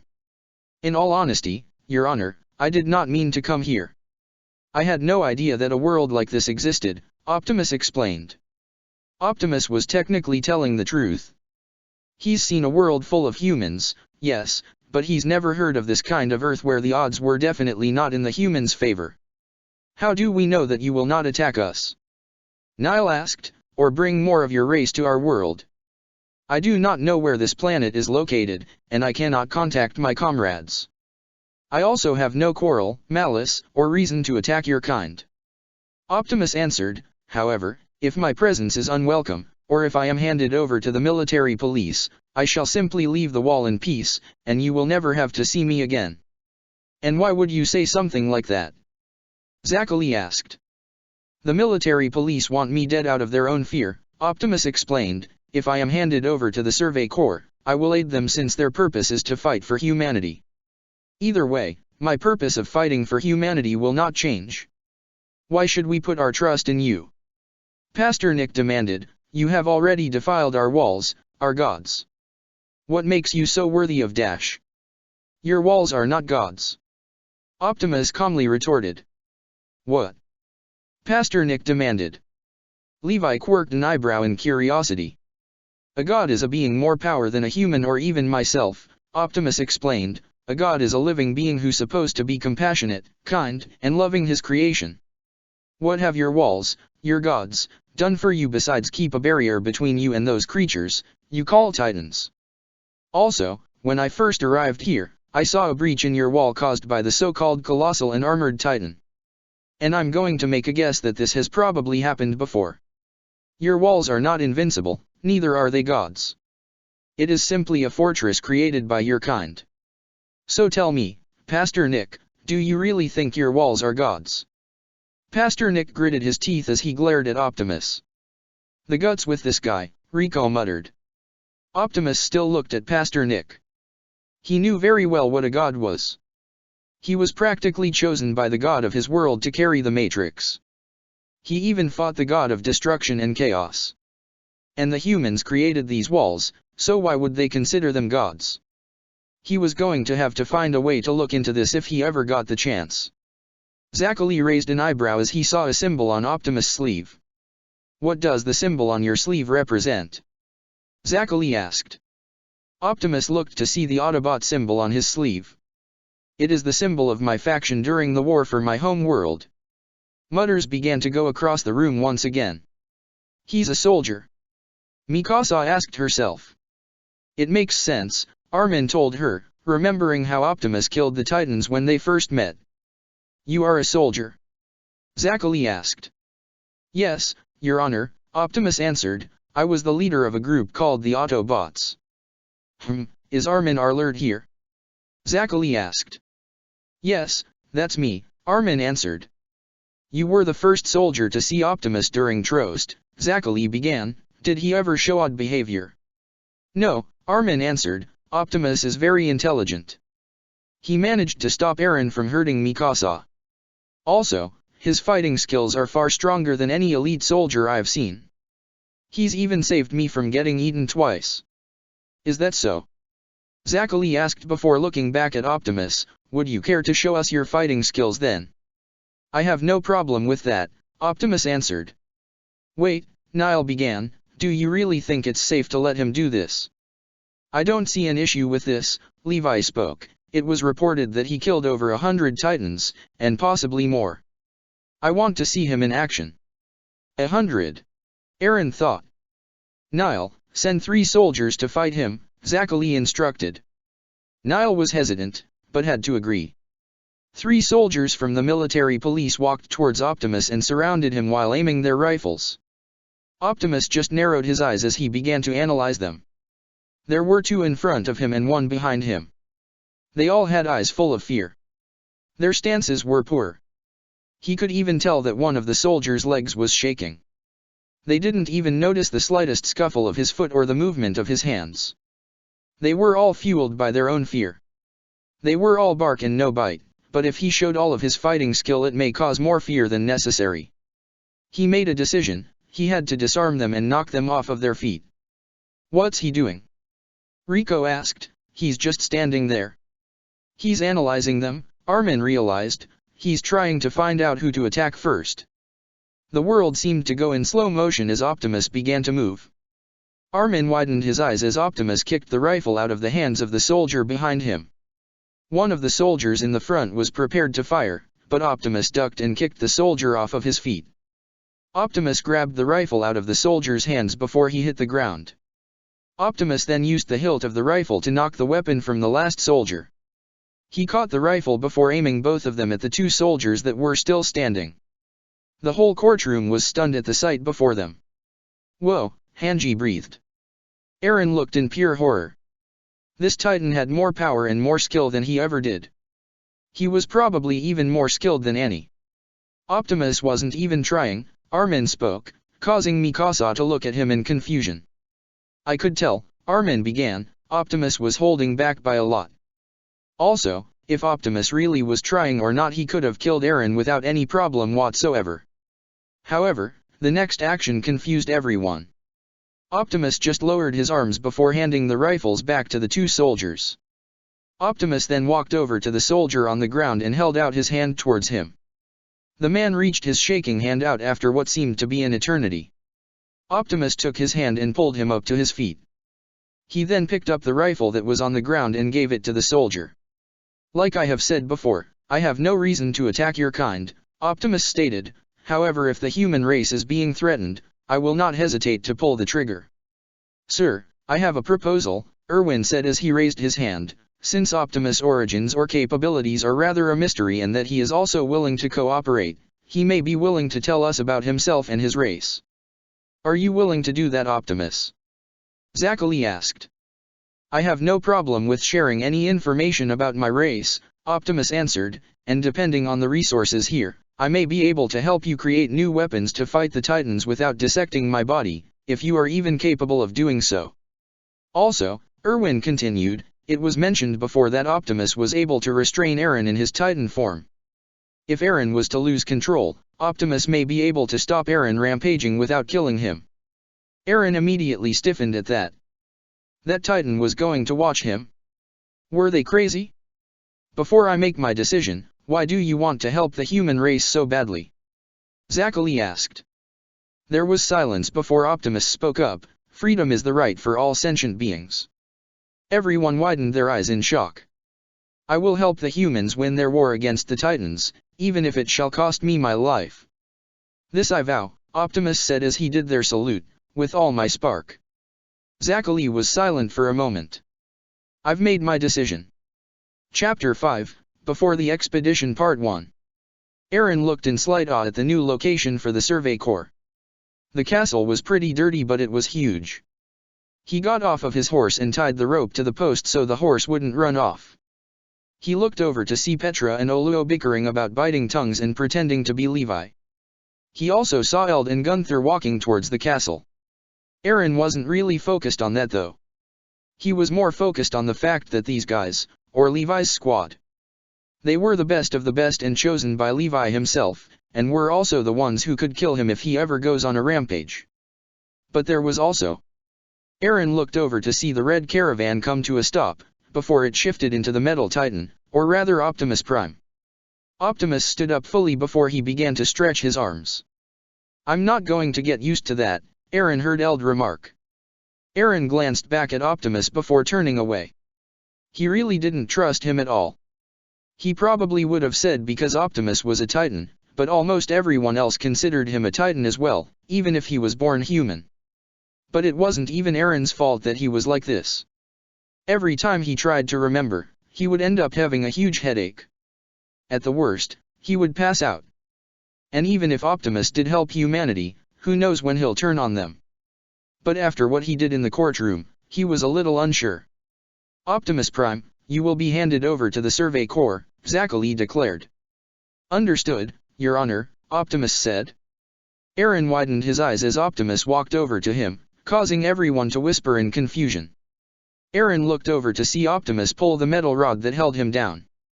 Eren didn't realize how weak he felt after Levi beat him up. He almost fell over, but Optimus caught him before he hit the floor. Are you all right? Optimus asked. Eren was about to answer, but he winced in pain. Optimus then carefully lifted Eren to his feet. Hey, what are you doing? The merchant demanded, why are you helping that monster? Monster or not, as far as I am concerned, he's not a threat. I simply see him as someone who needs medical attention. Optimus calmly told him. Eren widened his eyes in shock. Why was he helping him? They didn't know each other, yet the Titan was helping him. Who was this guy? Eren wasn't really sure if he could trust him. No matter how many lives he saved, he really wasn't sure. Eren looked back at Optimus, only to find him looking down at him while stretching. Eren quickly turned around in embarrassment before Optimus could notice. Optimus quirked an eyebrow as he noticed Eren turning away. Optimus mentally sighed. Knowing from past experiences, it would take a while for the humans to trust him, especially ones in the military since they were more cautious. But he noticed that everyone was high-strung and on alert, even if they didn't like it. Looks like it was back to square one. Look at all the weeds, Eld observed, what a mess. It hasn't been used for years, Gunther reminded, inside is probably covered in dust. That's a serious problem. We'll begin immediately, Levi proclaimed. Optimus was confused. Begin what? Optimus slightly deadpanned. He really did not expect cleaning. He understood the conditions of the building would not be suitable for a human to live in, but Levi was taking this very seriously. While the rest of the humans were responsible for the inside and the windows, he was responsible for moving heavy objects, and for some reason, taking the vines off of the walls. From fighting to cleaning, it was weird, but he preferred this better than fighting. But this place, the Survey Corps, was rather odd. There was an ambiguous commander, a man who bites his tongues at odd times, a clean freak, a Titan shifter, and the Myco-Silas combo. Optimus mentally sighed. It's like you have to be crazy to survive this world. But if this was the way to gain their trust, he might as well just comply with this. Optimus looked over at a window to see someone quickly hide behind it. Optimus kept a blank expression. If Aaron was trying to observe him without getting caught, he needs to do a better job at it. Optimus heard a yelp as he saw the man Eld slip and almost fall off the roof, but he caught him in his servos. "Are you all right?" Optimus asked as he slowly set him on the ground. "Yeah," Eld answered rather awkwardly as he got off of his servos, "thanks for the save." "Hey lovebirds," Levi called out through a window, "get back to cleaning." Optimus sighed before walking to the side of the castle. This was going to be a long day. "Erwin, do you really think it's wise to talk about our strategies to him?" Mike asked as the two walked down the hall. "So far I don't see the problem," Erwin answered. He was a commanding officer. It could be beneficial if his experiences help us in our missions. "But he could use that against us," Mike retorted. "With or without it, Optimus can destroy humanity with what he already has," Erwin explained, "but he said that he has no reason to attack humankind." "I'm still unsure about it," Mike said, "even though there isn't any malice from him." "Then you shouldn't have much to worry about," Erwin reassured. "And that's what scares me," Mike admitted. The two arrived outside of the castle to see Optimus carrying logs of woods and stacking them. "Optimus," Erwin called out. Optimus stopped and looked down to see Erwin and Mike looking at him. "Commander Erwin," Optimus greeted. "You mentioned before that you didn't know much about our world," Erwin recalled. "That is correct," Optimus answered. "I would like to discuss with you more about humankind's history. And with your military experience, you could help us with strategies on receiving checkpoints and reclaiming Wall Maria," Erwin explained. Optimus was silent for a moment before he transformed into his alt mode. Erwin slightly widened his eyes while Mike kept a neutral expression as Optimus' hollow form appeared. "Where do we begin?" Optimus asked. Optimus watched as Erwin opened a door to a form of office. Optimus looked around to see books stacked against shelves. There was sunlight from the window shining down on an armor suit that was in a corner. He noticed a desk in the middle of the room that had a sketch of some sort of formation. "The sketch," Optimus began. "It's a formation we use when scouting in Wall Maria," Erwin explained as he walked over to the chair and sat down. "We use this to avoid Titans so there would be fewer casualties, but the casualties are always an average of 30%. "The Titans, what are they exactly?" Optimus asked. "We're unsure. It was said over a century ago that they appeared, pushing humanity to the brink of extinction. The surviving humans built 3 walls, Maria, Rose, and Sina. Humanity has endured a century of peace until the colossal and armored Titan broke through Wall Maria." Erwin explained, "We've lost Wall Maria to the Titans, and we've been trying to regain it by sealing the breach, but we haven't made it that far. And after Aaron sealed the breach in Trost, the route that's been made for the past 5 years has gone to waste. So if you can reach the wall and seal the breach, then you shall regain the territory you have lost," Optimus assumed. Erwin nodded his head. "I want to know if there are any changes that need to be made." Optimus looked at the paper and studied the formation. "There is no flaw within the formation. I feel as though the only issue is technology. Your race does not have weapons that can easily kill the Titans. If you had advanced technology on your missions, there would be fewer casualties." "I see," Erwin said. "You mentioned in the courtroom that you would help us create more weapons." "It depends on the resources here," Optimus retorted as he picked up a book from the shelf. "However, I am concerned whether or not the weaponry falls into the wrong hands. I do not wish for a civil war to happen amongst your kind." "We're going to have to be careful with technology then," Erwin assumed. Optimus nodded his head. "Erwin, when are we going on our next expedition?" Mike asked. "In 30 days, Erwin answered. "Isn't that too sudden?" Mike asked. "Maybe, but we need to prove that Aaron and Optimus are helpful to humanity," Erwin explained. "If we don't, the police will dash." "You are an ambiguous man, Commander Erwin," Optimus cut off without looking up from the book, "but it's not hard to see through your lie." Erwin looked at Optimus in shock while Mike kept a neutral expression. "He's right," Mike agreed, don't try and use that trick. Erwin smirked. You two are very sharp. I was never deluded in the art of deception, Optimus explained as he put the book back, but what are you truly aiming for in your expedition? I'll tell you both when the time comes, Erwin answered. Optimus heard a zapping noise and looked at the holoform's hand to see it losing shape. It would seem I need to disperse my holoform, Optimus observed. That thing has a limit, Mike asked in surprise. Optimus nodded his head before looking at Erwin. I will speak with you another time, Commander. I look forward to it, Erwin said. Optimus turned away before the holoform dispersed into blue sparks. I'm not going to get used to that, Mike admitted.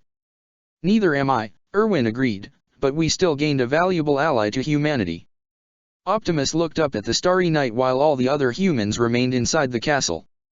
There was one thing Optimus did enjoy about Earth, and it was the stars.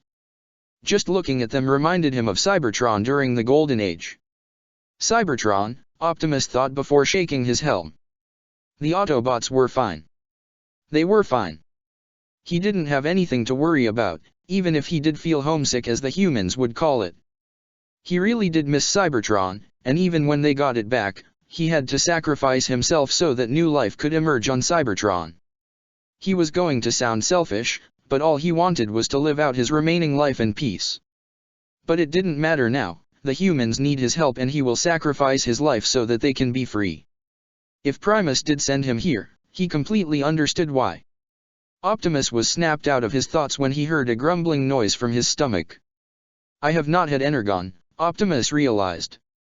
He looked through his data and saw that he had enough Energon to last him a while, but he still had to find more. He ran a scan throughout the area and found that there was a decent amount of Energon pockets nearby. How he was able to detect Energon without a tracker was probably because of Primus. But he probably couldn't leave the area unsupervised. He would have to go with someone, and the only person that would want to go would be. Hi, Optimus. A voice called out. The Survey Corps squad leader Hanji Zoe. Optimus turned around to see Hanji waving at him while holding a flame torch in her hand. Wow, your eyes can glow in the dark, Hanji observed. I see that you are back from your experimentation, Optimus remarked. Optimus remembered hearing that Hanji is experimenting on 2 Titans that were captured in Trost. Yep. I would love to stay and chat, but I need to speak with Eren about tomorrow's experiments. Do you know where he's at? Hanji asked. Inside the castle, Optimus answered. Thanks. Titan, here I come. Hanji yelled with excitement as she ran inside. Optimus groaned quietly. If Titans weren't going to be the death of him, this woman would be. She. Eren questioned. They all heard a yell as someone slammed into the door. Petra walked over and opened the door to reveal Hanji rubbing her head. Well then, hey, Squad Levi, Hanji greeted as she recovered and waved. I thought you were experimenting with the Titans, or would be tinkering with Optimus, Levi remarked casually. I just couldn't wait, and I barely had any time to talk to Eren, Hanji explained as she walked over to Eren. I came to talk to you about joining me with experiments tomorrow. But what are you going to dash? Something so cool. Hanji cut off with excitement, so I came to ask permission. I can't exactly grant permission to myself. Eren explained. Levi, what's Eren doing tomorrow? Hanji asked. Cleaning the courtyard, Levi answered. All right then, Hanji smiled before holding Eren's hand. Eren, see you tomorrow. But what exactly are we going to experiment dash? Eren slightly raised his voice in confusion at her action. What exactly are we going to experiment on? Hey, stop. Oluo warned, don't ask her something like that. Ah, I knew it. I knew you looked interested to learn, Hanji smiled. Levi put his cup on the table before getting up and walking out of the room while everyone else followed the suite. Well then, let me tell you about the 2 boys we caught, Hanji began as she sat down. Optimus heard the doors open and looked down to see the woman Petra walk outside with a torch. What are you doing up this late? Optimus asked, shouldn't you be asleep at this time? I was just going to check up on the horses. Petra answered rather awkwardly, Don't you think you should sleep too? I could not sleep, Optimus admitted. What about your comrades? They went to sleep, Petra answered, except for Eren. Where is Eren? Optimus asked. With Hanji, Petra answered. Optimus kept a blank expression as there was silence. I am compelled if I should help him or not, Optimus admitted. Unless you want to be kept up for the rest of the night, Petra said before walking away. Optimus looked over at the castle and sighed. May Primus bless his soul. Eren stared off into space as the circles under his eyes got darker. He could still hear Hanji actively talking about the Titans. When they started the conversation, Eren was really interested in learning about the Titans, or Sonny, and Bean. But as they continued the conversation, Eren grew tedious by the minute while Hanji just chronically talking. He didn't know how long he could last. Did you get that, Eren? Hanji asked. Yeah, Eren answered. Now, I'm going to put my theory. Hanji said. The doors suddenly opened to reveal a soldier run in. Is Hanji Zoe here? The soldier asked frantically. What's wrong? Hanji asked. The test subjects have been killed, the soldier answered. Optimus couldn't believe it. He really couldn't believe it. After he woke up from his recharge while in his alt mode, he decided out of curiosity to see Eren was doing with Hanji. Hanji wasn't even tired. Her life signature was totally fine as she continued to talk about who knows what. Eren was barely surviving. Her life signature was fading and Eren was getting ready to sleep. He was surprised that Eren was even able to last this long. What were they even talking about? He suddenly picked up footsteps as he saw Hanji, Eren, and other soldiers running towards their horses. They all just got on and rode towards the town. If Optimus was in his bipedal mode, he would have slightly raised an eyebrow in confusion. What was going on? Sonny. Bean. Hanji cried as she saw the disintegrating corpses of the captured Titans. Who was it? Gunther asked. We weren't able to find out who. The soldiers reported that the person fled using 3D maneuver gear. Eld explained. So it was a soldier then? Gunther asked. Look at Hanji, Oluo smirked as he saw Hanji screaming and crying, she's going insane. Petra growled before elbowing Oluo. Eren just widened his eyes. Who would do this? Those Titans were one of the only things that could have helped humanity. Did they do it out of revenge? Eren snapped out of his thoughts as he felt Erwin's hands on his shoulders. Who do you think it is? Who do you think the enemy it is? Erwin asked. Eren looked in confusion. What did he mean by that? Never mind. Forget I said anything, Erwin told him before walking away. So the two experiments are now deceased. Optimus asked Petra as he was carrying a large object. Yeah, Petra answered solemnly, I still don't understand why though. The only reason that would make sense would be out of revenge. Revenge is a powerful thing and can consume others' emotions, Optimus agreed as he put the object down. But for some reason, Erwin's been asking a really weird question, Petra began. Optimus looked at Petra before he kneeled down towards her. What did he ask you? He asked, who do you think the enemy is? Petra answered. Optimus' optics barely widened. He knew that if he showed some reaction and she caught it, she would want an answer. And judging by Erwin's ambiguous personality, he was only tell his plans to the people who answered the question right. Did he ask you anything else? Optimus asked. Petra shook her head.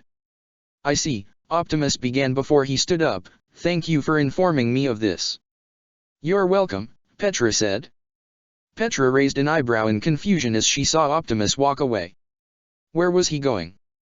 Erwin continued to write down the plan for the expedition when he suddenly heard a knock on his door.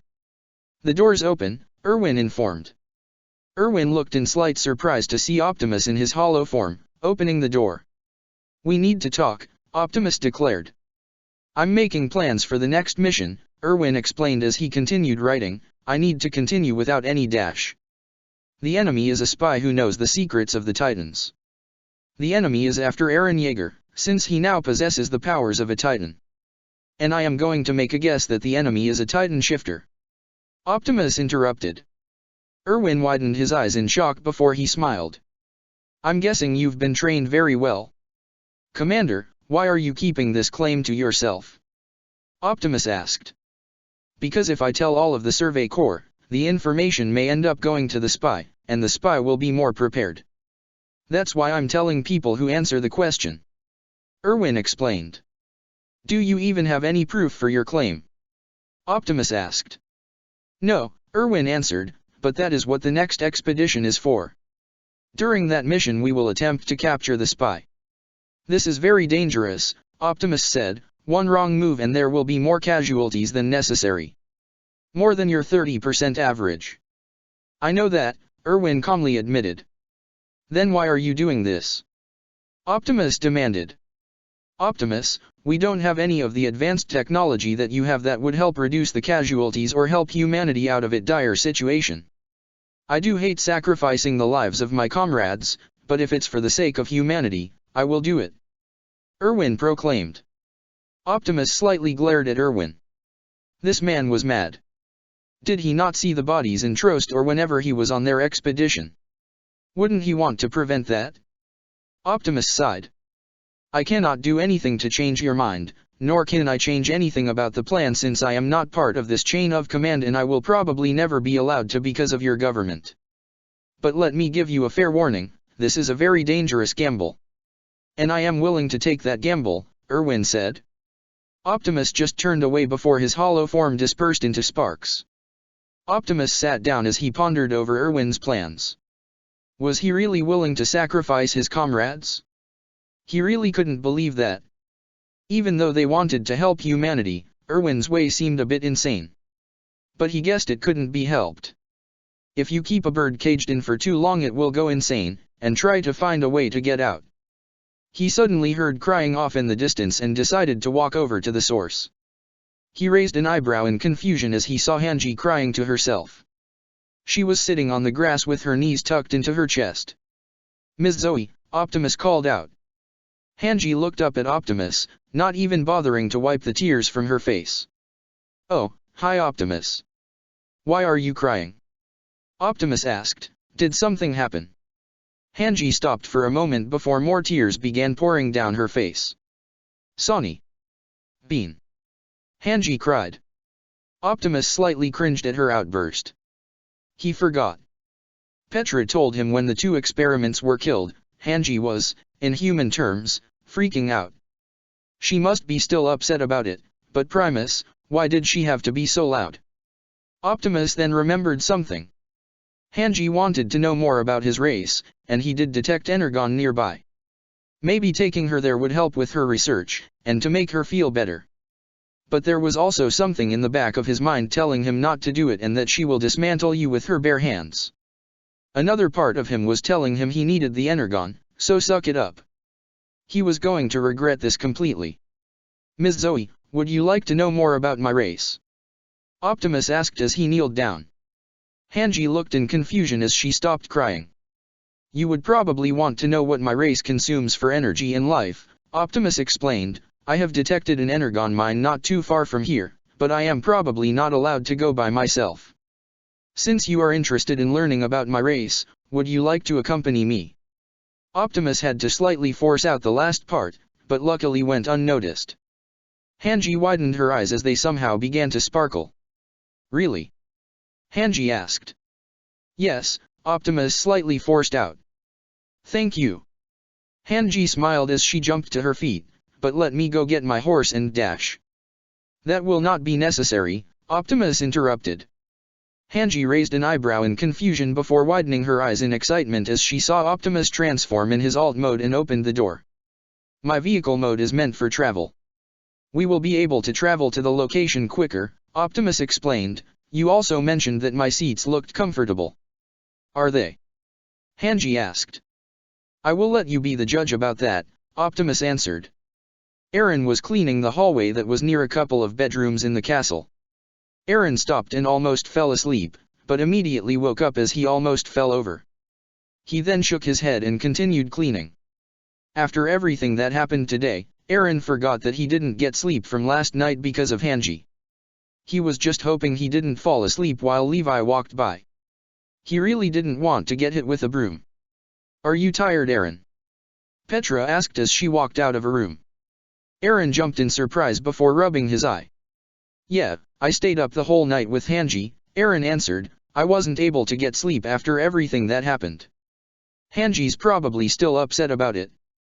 Actually she's not anymore, Petra told him. I saw her go with Optimus somewhere. As if on cue, they both heard Hanji scream with excitement followed by a strange noise. Isn't that dangerous? Do you know where they're even going? Eren asked.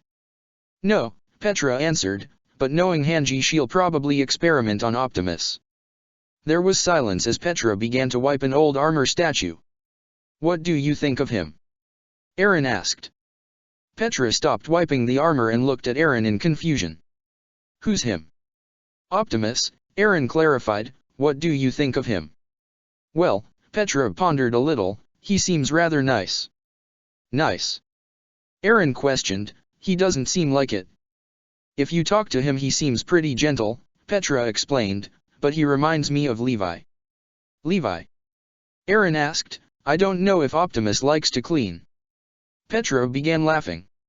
Not like that. I mean they keep a strong facade. Facade? Eren asked. Yeah, Petra answered, they both have blank expressions and don't show much emotion.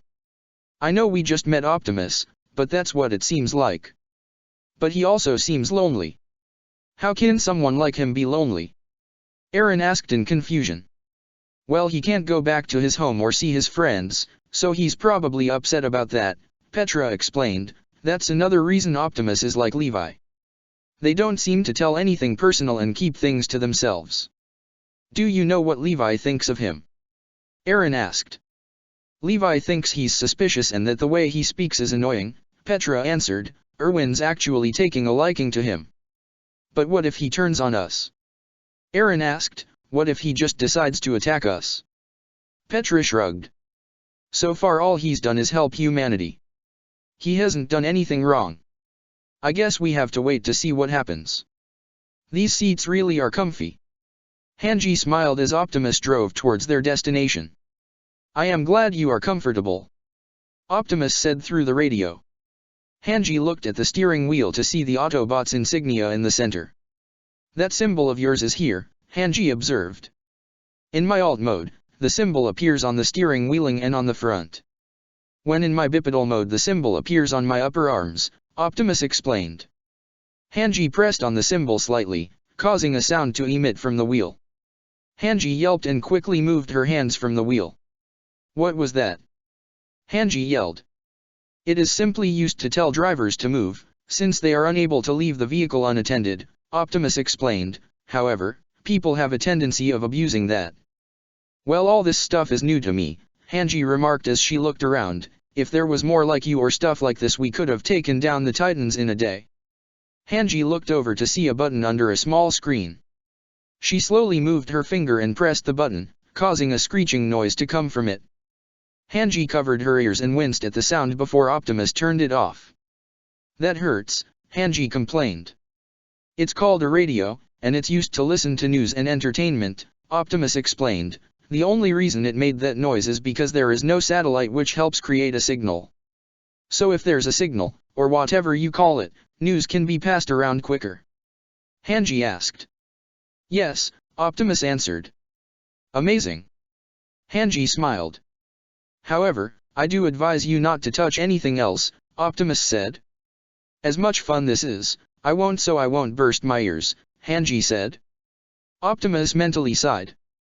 Note to self, do not let Hanji in his vehicle mode ever again. Hanji then noticed weird circles behind the steering wheel. One of them had a red handle, like a clock, pointing at what looked like numbers. What's with the circles? I do not understand. Can you clarify?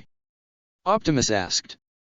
There are these circles with numbers on them, Hanji explained, and sometimes the red handle moves little. It is a speedometer, Optimus answered. It determines how fast I can drive when in this form. For example, your horses run at an average of 50 miles an hour. I can go up to 120 miles an hour. You're faster than our horses. Hanji asked with excitement. Can we see how fast you can go? I'm afraid that will be for another time. We are at our destination, Optimus informed. Optimus opened the door and unbuckled Hanji's seatbelt before she jumped out. Hanji looked in awe at the large cave while Optimus transformed into his bipedal mode. This cave is giving off a strong signal, Optimus observed as he walked towards the cave with Hanji following him. Hanji looked in confusion as Optimus held out his hand towards her. I do not know how deep this cave is and I do not wish for you to get lost, Optimus explained. Hanji smiled before jumping into Optimus' hand. Optimus carefully lifted Hanji to his shoulder before turning on his headlights and walked in the cave. You're a kind soul, Hanji complimented. Thank you, Optimus said. So what's the food you guys eat called? Hanji asked. It is called Energon, Optimus answered. It is my race's life force and can be used for anything. Really? Hanji asked. Yes, Optimus answered, even the ammo in my guns is Energon. Is that why your eyes are blue? Hanji asked. That is mostly the reason. Optimus answered. But why would this Energon be on our world? Hanji asked in confusion, shouldn't it be on yours? During the war for my planet, many began hiding their Energon spoils off-world, Optimus explained, that is why Energon pockets such as this one exist on this planet. Geez, you guys can do anything, Hanji remarked. Not everything, Optimus said, we are here. Hanji looked over and widened her eyes at the sight before her. The cave was illuminated by the glowing blue crystals that were on the floor, wall, and ceiling. She smiled as Optimus slowly put her down onto the ground. Hanji jumped out of his hand and looked around. This is awesome! Hanji yelled in excitement, it looks so pretty. She looked at her reflection in the crystal and reached her hand out to touch it. I advise you not to touch the Energon, Optimus informed. Energon is toxic to anything organic, including humans. Hanji looked at the Energon and back at him. So is Energon toxic to Titans? Yes, Optimus answered, when I fired at the Titans they were unable to regenerate. The Energon was destroying their body parts. Optimus widened his optics to see Hanji chuckling darkly and still reaching out to grab the Energon. Optimus sighed before picking Hanji up by her jacket and bringing her up to optic level. Ms. Zoe, Energon is a very dangerous substance to be around. I do not wish for you to get hurt. Optimus explained. Hanji pouted a little before she agreed. Optimus then slowly set her down before Hanji crossed her arms. Hanji widened her eyes as Optimus transformed into his alt mode and made a large box with the Autobot symbol appear. Optimus transformed into his bipedal mode and began to put Energon in the box. I didn't know you had a box, Hanji remarked. My vehicle mode is also designed for transportation, Optimus explained, it is an advanced version of your caravans. So the Energon, are there different kinds or are they all just naturally blue? Hanji asked.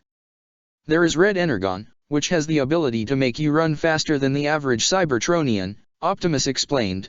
There is a green Energon called Toxin which can drain the life force and kill a Cybertronian. An old friend of mine had perfected a synthetic Energon, which works like normal Energon. And there is also dark Energon. Dark Energon. Hanji raised an eyebrow in curiosity. It is the most dangerous form, and should never be tampered with. Optimus said as he transformed his servo into a blade and cut a chunk of Energon in half. It has the ability to kill, however, it also has the power to bring back the dead.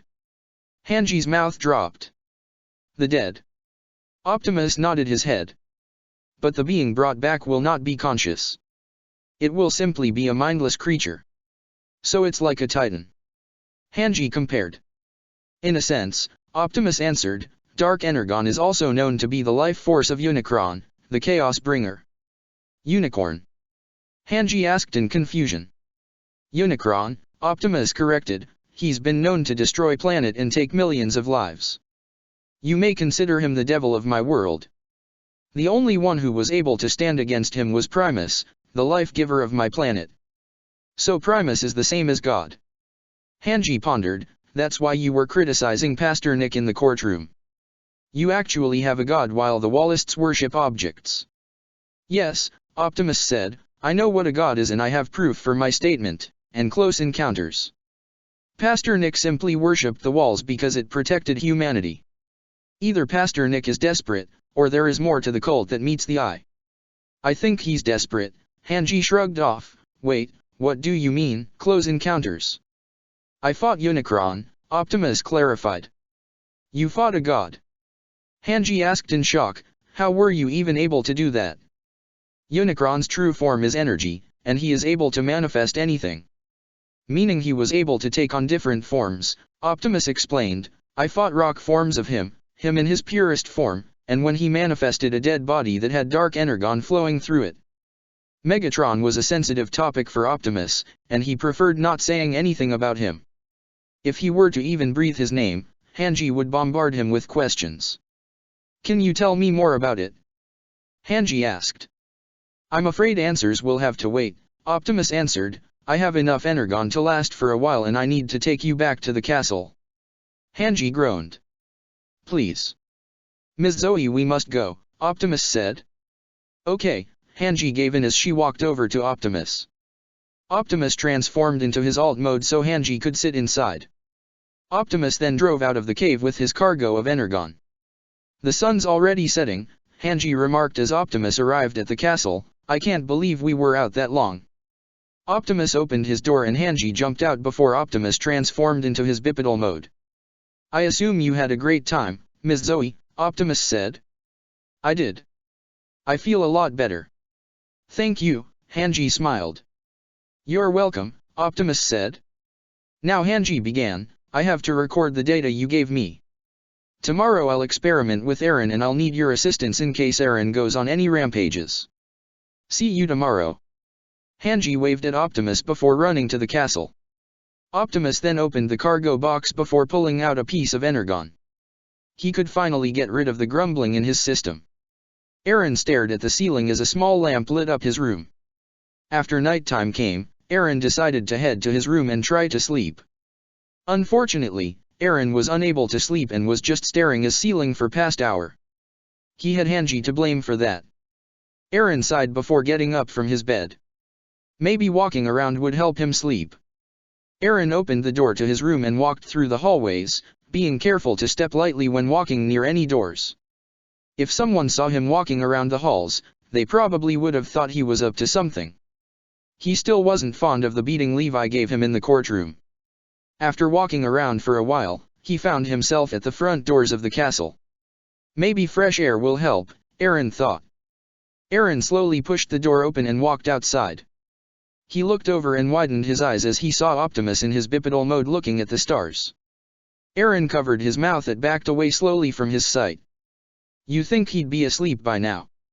I know you're there, Optimus said without looking behind him. Aaron looked in surprise as he walked out of his hiding spot. How did you know?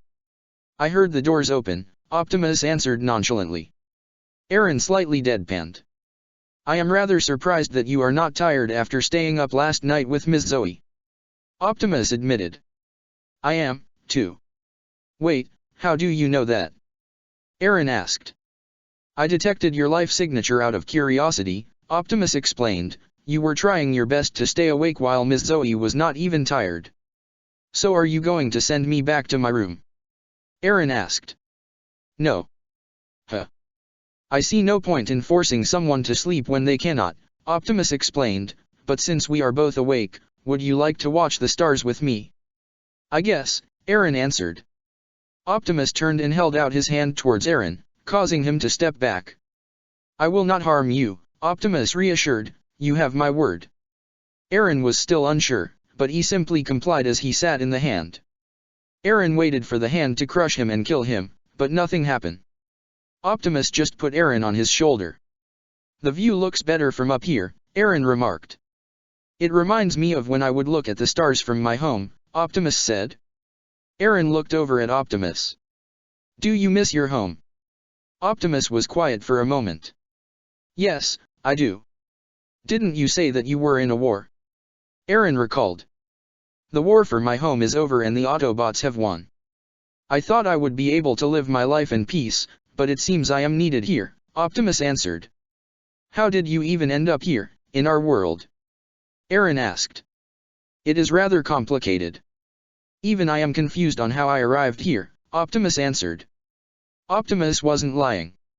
He knew Primus had something to deal with him being here, but he didn't know how Primus sent him here.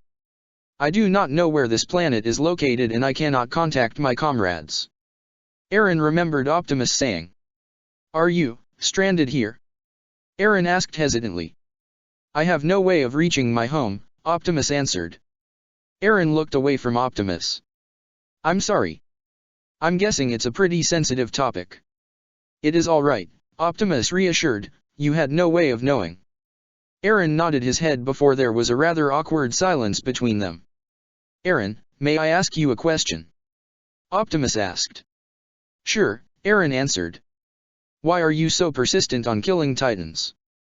Optimus asked. I know it is not my place to pry, but when Armin was trying to regain your conscience, he mentioned about vengeance and the outside world.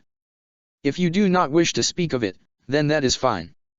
Aaron remained silent as Optimus noticed a dark look in his eyes. They took my mom, Aaron said, they took my mom and I want them dead. Optimus mentally sighed. Revenge will not bring back those you have lost. I know that, Aaron said. Optimus widened his optics in surprise. Even if I do kill them all, I know she won't come back. And I was an idiot for spending the last time with her fighting. Aaron vented, and now she's gone forever. The Titans took away everything. Our hopes, our dreams, we can't even leave the walls and see the outside world. You are unable to leave the wall? Optimus asked. Yes, Aaron answered, anything about the outside world is considered taboo. The only way I was able to find out more about it was through Armin's book.